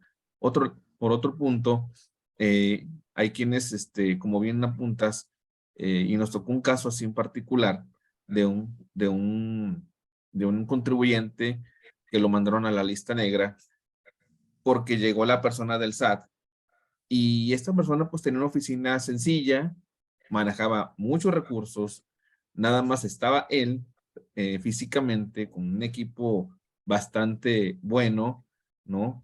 Y esta persona manejaba un casino. Entonces, pues tuvo que demostrar toda la infraestructura de cómo genera su modelo de negocio. De hecho, en las revisiones profundas, lo primero o parte de lo que les pregunta la autoridad al representante legal o al abogado que tenga el poder ostentado, les hacen mención cómo generas el ingreso, cómo es la estructura de tu negocio. Entonces, él tiene que decir prácticamente todo, ¿no? Tiene que explayarse en su totalidad. Entonces, en ese sentido, tiene que demostrar con hechos, con contratos electrónicos que tiene con proveedores extranjeros o en otros estados de la República. Si tiene activos, pues bueno, ¿qué tipo de ellos son? Entonces, todo debe ir regulado bajo distintos ámbitos, ¿no? Para en ese sentido poder emplear una defensa y en cuestión de acreditar y demostrar con toda certeza ante la autoridad. Sí, es correcto, mi estimado. Claudio, ¿tú qué opinas al respecto? Fíjate que de hecho nos ha tocado observar clientes que solamente se venden por tener el contacto, se venden por tener la relación de ambas empresas, del que necesita y del que vende. ¿Podría yo caer en el 69B, mi estimado Claudio? ¿Tú qué opinas? Pudieras caer, te digo, pero a criterio de la autoridad. Eso es, volvemos al mismo punto. Todo esto del 69B, todo esto de la materialidad, es a criterio de la autoridad. Entonces tú tendrías que demostrar realmente que tienes tú la capacidad y que tienes tú la estructura. Como bien dices tú, o sea, yo persona, soy mediador mercantil, yo persona, hago las operaciones. ¿Cómo lo puedes hacer? Soportándolo con un contrato. Pero no nada más un contrato entre tú y las personas, sino también tendrías que ratificarlo ante corredor público, ante notario público, generar las fechas ciertas, generar una serie de requisitos para poder solventar esta materialidad que tú estás generando. Pero volvemos al mismo punto. Es a criterio de la autoridad. Tú tienes que demostrar que cuentas todo, que cuentas con infraestructura, que cuentas realmente con la capacidad para poder generar este punto. Que cuentas también con los conocimientos sobre todo. Eso es lo que más tienes tú que soportar, que cuentes con los conocimientos para poder desarrollar la actividad que tú estás generando. Sí, es correcto, y por eso es muy importante nosotros como como prestadores de servicios también decirles, asesorarles, comentarles que como te vuelves un tema de mediador mercantil, pues tienes que buscar toda la materialidad, lógicamente, porque puedes caer, hay una presunción, inclusive hasta yo lo pensaría, este cuate, ¿cómo resulta que tiene una facturación de 100 millones y resulta que no tiene, mira, no tiene activos, nada más tiene un localito ahí de renta y tiene una computadora. Él está vendiendo talento, no está vendiendo tiempo, me queda claro y está preciso. Y ahí es donde justamente tendríamos que decir lo que comenta nuestro maestro y amigo Claudio. Oye, hagamos contratos, hagamos esto. Es más, yo hasta diría, tómale fotos cuando se haga la prestación del servicio y demás, porque yo soy candidato directo a estar en la lista negra, ¿no? Por supuesto. Pero también este punto sí es muy importante, o sea, el que tú cuentes con los conocimientos, los estudios y la capacidad para poder generar, pero sobre todo que tengas el estudio, que demuestres toda la autoridad, sabes que esto me dedico, esto es lo que yo hago y aquí está mi manera de podértelo demostrar.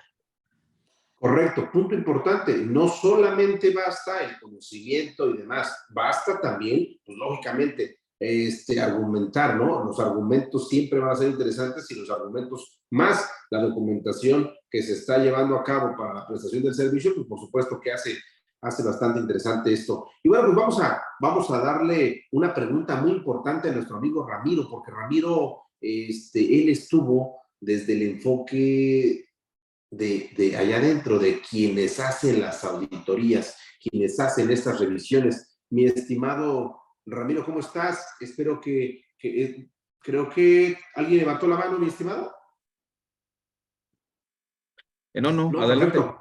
Adelante. Ramiro, por favor, cuéntanos cómo debemos de analizar, cómo debemos de pensar, o más bien dicho, cómo lo ve la autoridad desde el punto de vista de ellos, ¿no? Sí, gracias, Rufino. Sí, yo nomás agregaría que la materialidad, digo, iniciando con los contratos que forzosamente deben de estar, ya la autoridad no le es suficiente.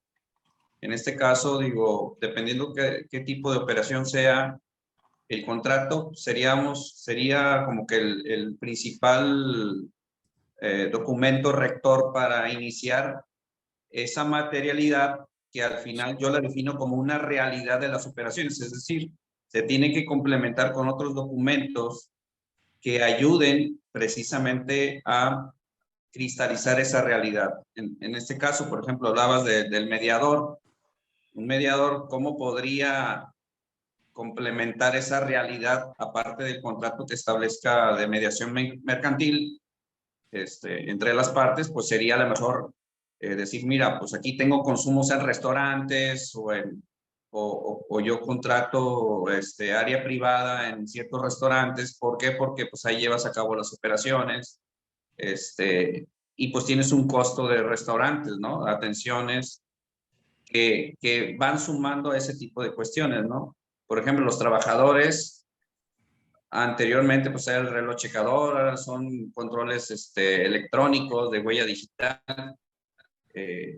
incluso controles internos, todo ese tipo de cuestiones que ayudan a robustecer ese tipo de controles y que esa materialidad sea real. Adelante. Muchísimas gracias, mi estimado Ramiro. Y fíjate que interesante, ¿no? Interesante lo que finalmente platicamos sobre el tema de la materialidad, porque al final de cuentas cada quien va a buscar la manera de cómo defenderse, de cómo realmente soportar la operación que se está realizando. Aparte, no solamente basta con que te facturen, no solo basta con que te hagan el contrato, va más allá este tema, por supuesto, ¿no? Ahorita comentaste algo muy importante, mi estimado Ramiro, y me gustaría, tenemos prácticamente 10 minutos, salvo su mejor opinión, no sé si tengan algún comentario más sobre el tema de materialidad, antes de pasar a un punto muy importante, Ramiro, porque lo comentaste, control interno. Y estos 10 minutos lo vamos a dejar a un tema de control interno, pero no sé si tengan algún comentario más respecto al tema de materialidad para cerrar y nos vayamos a los últimos 10 minutos a un tema de control interno. ¿Qué tan potente, qué tan bueno puede ser hacer un buen control interno? Bueno, en este punto es bastante interesante, y nomás tratando de aportar un poquito el tema de la materialidad. En ese sentido, es bien importante lo que comentó Claudio hace unos momentos, en el sentido corporativo, en la parte societaria, ¿no? Específicamente en las actas de asamblea, en los reglamentos internos, en todo lo que se señale, se estipule, se ciña dentro de los quórum, dentro de propiamente de las asambleas, y se lleve a cabo para también tener elementos de materialidad, que al final de cuentas, o al final del camino, va a quedar en manos de la autoridad, pero nosotros, en nuestro sentir y profesional, debemos de acreditar y probar con hechos, ¿no? Adelante, estimados. Muchísimas gracias. La verdad es que hablar del tema de neutralidad también es algo muy extenso, puesto que habrá personas que van a decir, ¿sabes qué? No hay una legislación, no hay un fundamento legal para que la autoridad me solicite esto, por esto voy a hacer. Por supuesto, es respetable y adelante con esto. Vamos a hablar también, oye, en los últimos 5 minutos, porque la verdad es que me interesó mucho el tema que habla Ramiro del control interno. ¿Qué tanta importancia nos da un control interno en la empresa? ¿Alguien quiere participar, mi estimado Claudio, mi estimado Víctor? Y luego les damos las palabras a los demás, por supuesto, ¿eh? Sí, mira, el control interno es muy importante en la empresa, sobre todo en muchas ocasiones te va a dar la pauta para poder soportar la materialidad de muchísimas operaciones. Pero vamos, el control interno va en función de cada empresa o en función de cada negocio. No es lo mismo un control interno que tú tengas en una tiendita de la esquina a un control interno que tú puedas establecer en una mediana o grande empresa. Entonces, todo va en función del flujo de información que tú tengas y de cómo quieras tú llevar control en cada una de las operaciones y en cada uno de los ciclos, de los rubros que te integran tu empresa. Ciclo de tesorería, ciclo de inventarios, ciclo de cuentas por cobrar, ciclo de cuentas por pagar. Entonces, repito, el control interno te da la pauta para poder soportar tu materialidad, pero también repito, el control interno va en función del tamaño de empresa y va en función del tipo de negocio que tú estés realizando o el tipo de actividad que tú estés realizando. Entonces, es importante y te digo, el control interno sí te va a dar pauta para que tú puedas soportar toda la materialidad de todas tus operaciones.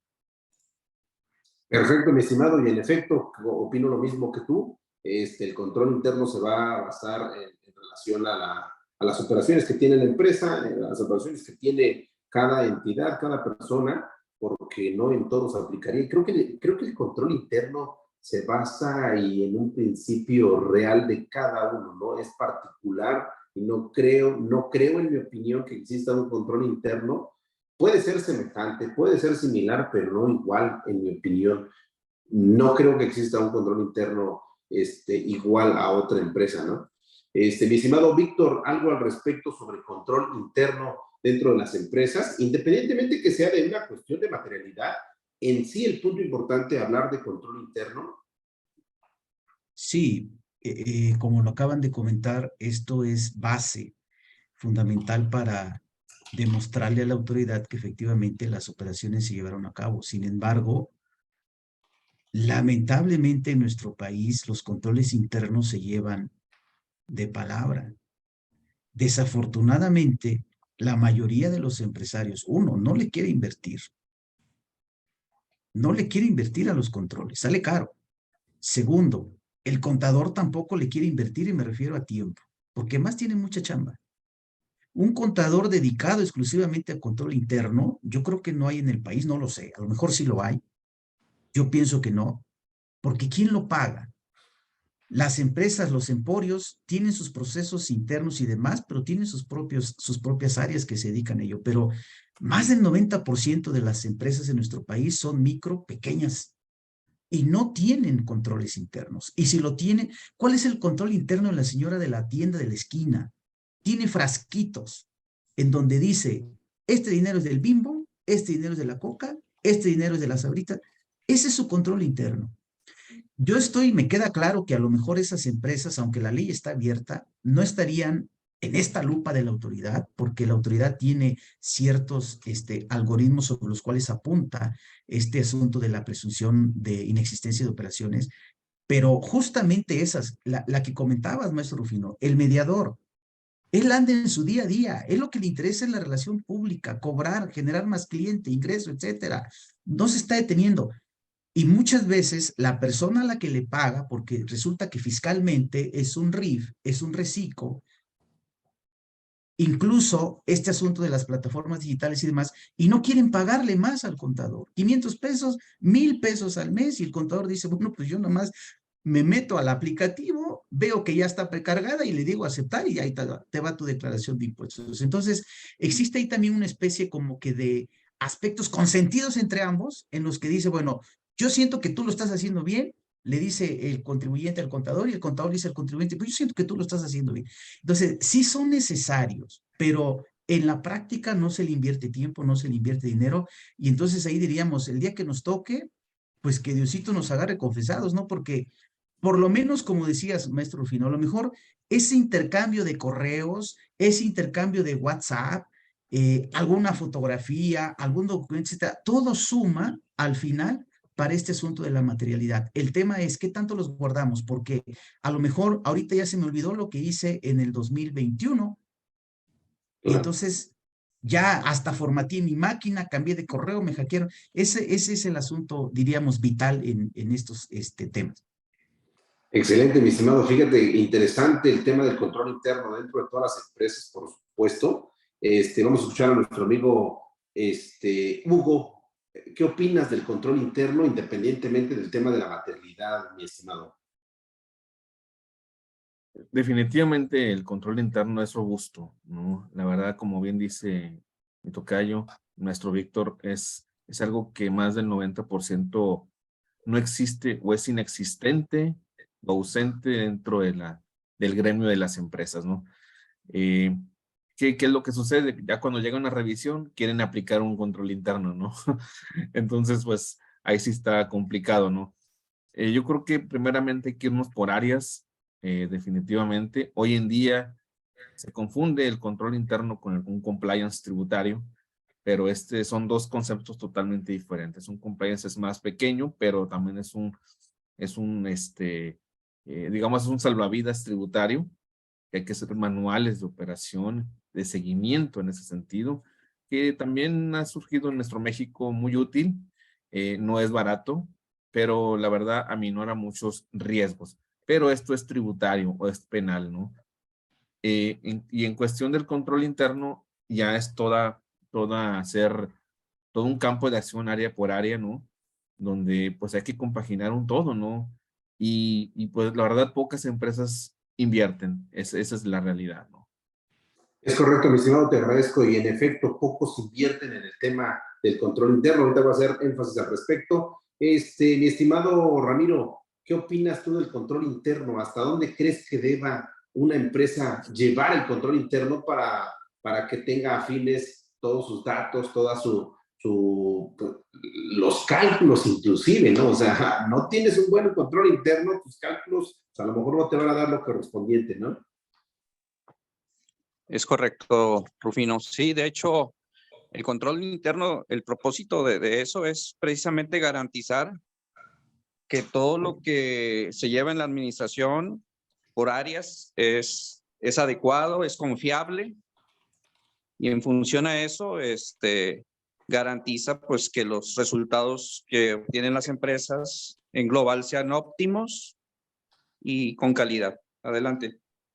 Es correcto, mi estimado, muchísimas gracias. Fíjense que hablando del control interno, el día de ayer estuve platicando con un gran maestro también, maestro Enrique, muchos saludos para él. Él justamente, y hablamos de algo muy importante que ahorita lo tocó el maestro Hugo, la cuestión de el compliance, cómo pueden pensar o puede presumirse que es algo similar, que es algo igual, y yo creo también que no es así. El compliance lo que hace es la identificación de lo que se debiera hacer, lo que está dentro de, pero el control interno ya es la ejecución. Uno identifica y el otro ejecuta, en mi opinión, por esto, y hablar de control interno hace mucho énfasis de lo que realmente queremos en nuestra empresa, ¿no? No sé si tengan algún comentario al respecto para terminar ya la charla. No sé, mi estimado maestro Hugo, algún comentario, dudas de los participantes, de la gente que está ahí escuchándonos, viéndonos allí en el Zoom. Maestro Hugo, ¿nos ayudas, por favor? Sí, sí, claro. La verdad que aquí ha sido muy gratificante escuchar a cada uno de ustedes. Muy agradecido con sus opiniones, nos retroalimenta, nos eleva, ¿no? Quizá no tan al infinito, pero sí nos eleva bastante en conocimiento, en aplicación, que es lo más importante, y compartirlo con todos ustedes. Maestro Claudio, maestro Tocayo, Víctor, ¿algún comentario al respecto? Palabras finales para poder finalizar la sesión de hoy. Sí, por mi parte, agradecer a la capacitadora Bro, al maestro Rufino, a ti, amigo y tocayo Hugo, al maestro Ramiro, maestrazo Claudio, y por supuesto quienes a través de las redes nos vieron y escucharon, agradecerles esta invitación y pues reiterar nada más el que tengamos mucho cuidado en lo que platicamos, el tema de la PTU, los cálculos, los documentos, el soporte. Hablábamos hace un rato de materialidad y yo les decía, para mí la materialidad en materia laboral no es el 69B del Código Fiscal, eso se refiere a otros aspectos. En este caso, la materialidad, por ejemplo, puede ser la conformación de la comisión mixta, porque ya hay un convenio desde hace años entre el IMSS y la Secretaría del Trabajo en la que acordaron que juntos irían a revisar una correcta determinación y pago de la PTU. ¿Y cuál es la materialidad de ahí? No es 69B del Código Fiscal. Ya hay todo un protocolo que la autoridad tiene en donde pide que se le demuestre. Quiero que me digas si tienes la comisión mixta y si la integraste como debieras integrarla. Porque pasan dos cosas en las empresas. No tienen la comisión mixta y aquellas que la tienen lo hacen por dedazo. Es más, a veces los que firman ni siquiera saben. Y ese es un tema delicado. Entonces, para mí la materialidad no tiene, en materia laboral no tiene que ver con el 69 porque no se refiere a la relación de trabajo. Tiene que ver más bien con otro tipo de soporte que sí es un hecho y que debiéramos demostrarle a la autoridad, pero que en la práctica no se hace. Entonces, por todo lo demás, muchísimas gracias, maestro Rufino, Tocayo, maestro Claudio, maestro Ramiro y todos quienes estuvieron presentes en esta plática. Muchas gracias. Muchas gracias, maestro. Maestro Claudio, comentarios. Y mira, les agradezco mucho la invitación que nos hicieron, y sobre todo compartir con ustedes, que son grandes conocedores de varios temas. También agradecer a las personas que amablemente nos han escuchado, nos han apoyado con esta transmisión. Y como bien dijo Víctor, o sea, hay que tener muchísimo cuidado con todos los aspectos que nos toquen checar, sea PTU, sea materialidad, sea control interno, sea lo que sea. Hay que tener mucho cuidado, sobre todo con soportar todas y cada una de las operaciones. Y por mi parte no queda más que agradecerles de nuevo y agradecerles la invitación que nos hayan hecho.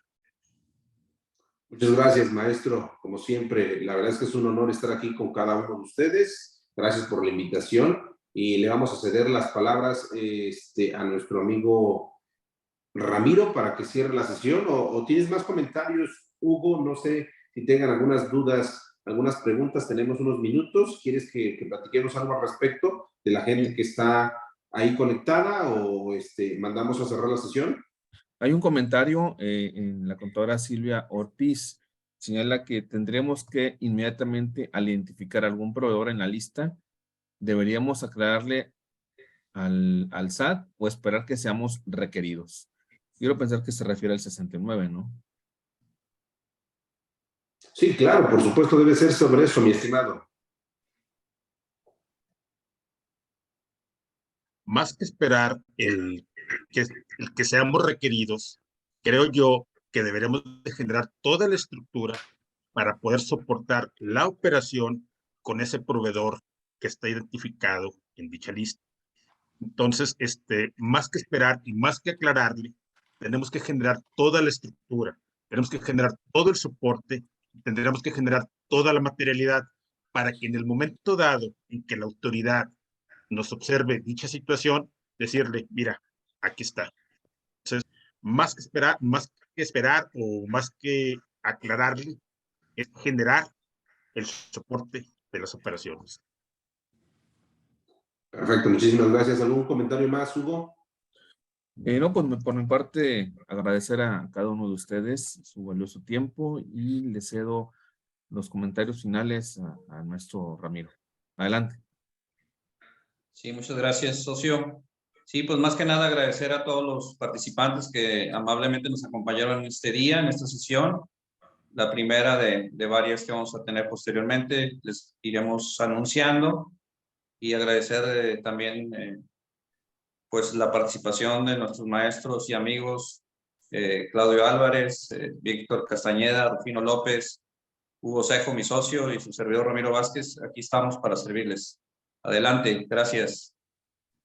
Pues nos queda más que agradecerle a cada uno de ustedes el poder realizar esta charla. Yo les agradezco por la invitación que me hicieron y le agradezco también a la gente que hace posible también este evento, ¿no? Que finalmente se conecta, inclusive esto se está grabando para que se vaya meditando, se vaya analizando cada uno de los puntos que se tocaron aquí. Y por supuesto, da mucho que hablar, habrá muchas cosas que controversiar, habrá mucho que decir, que discernir para que finalmente se tomen las decisiones. Por mi parte, les agradezco mucho a cada uno de ustedes, deseándoles que tengan una excelente tarde, un fin de semana, y les deseo de corazón que tengan mucho éxito en sus actividades. Hugo, por último, ¿algún comentario para cerrar?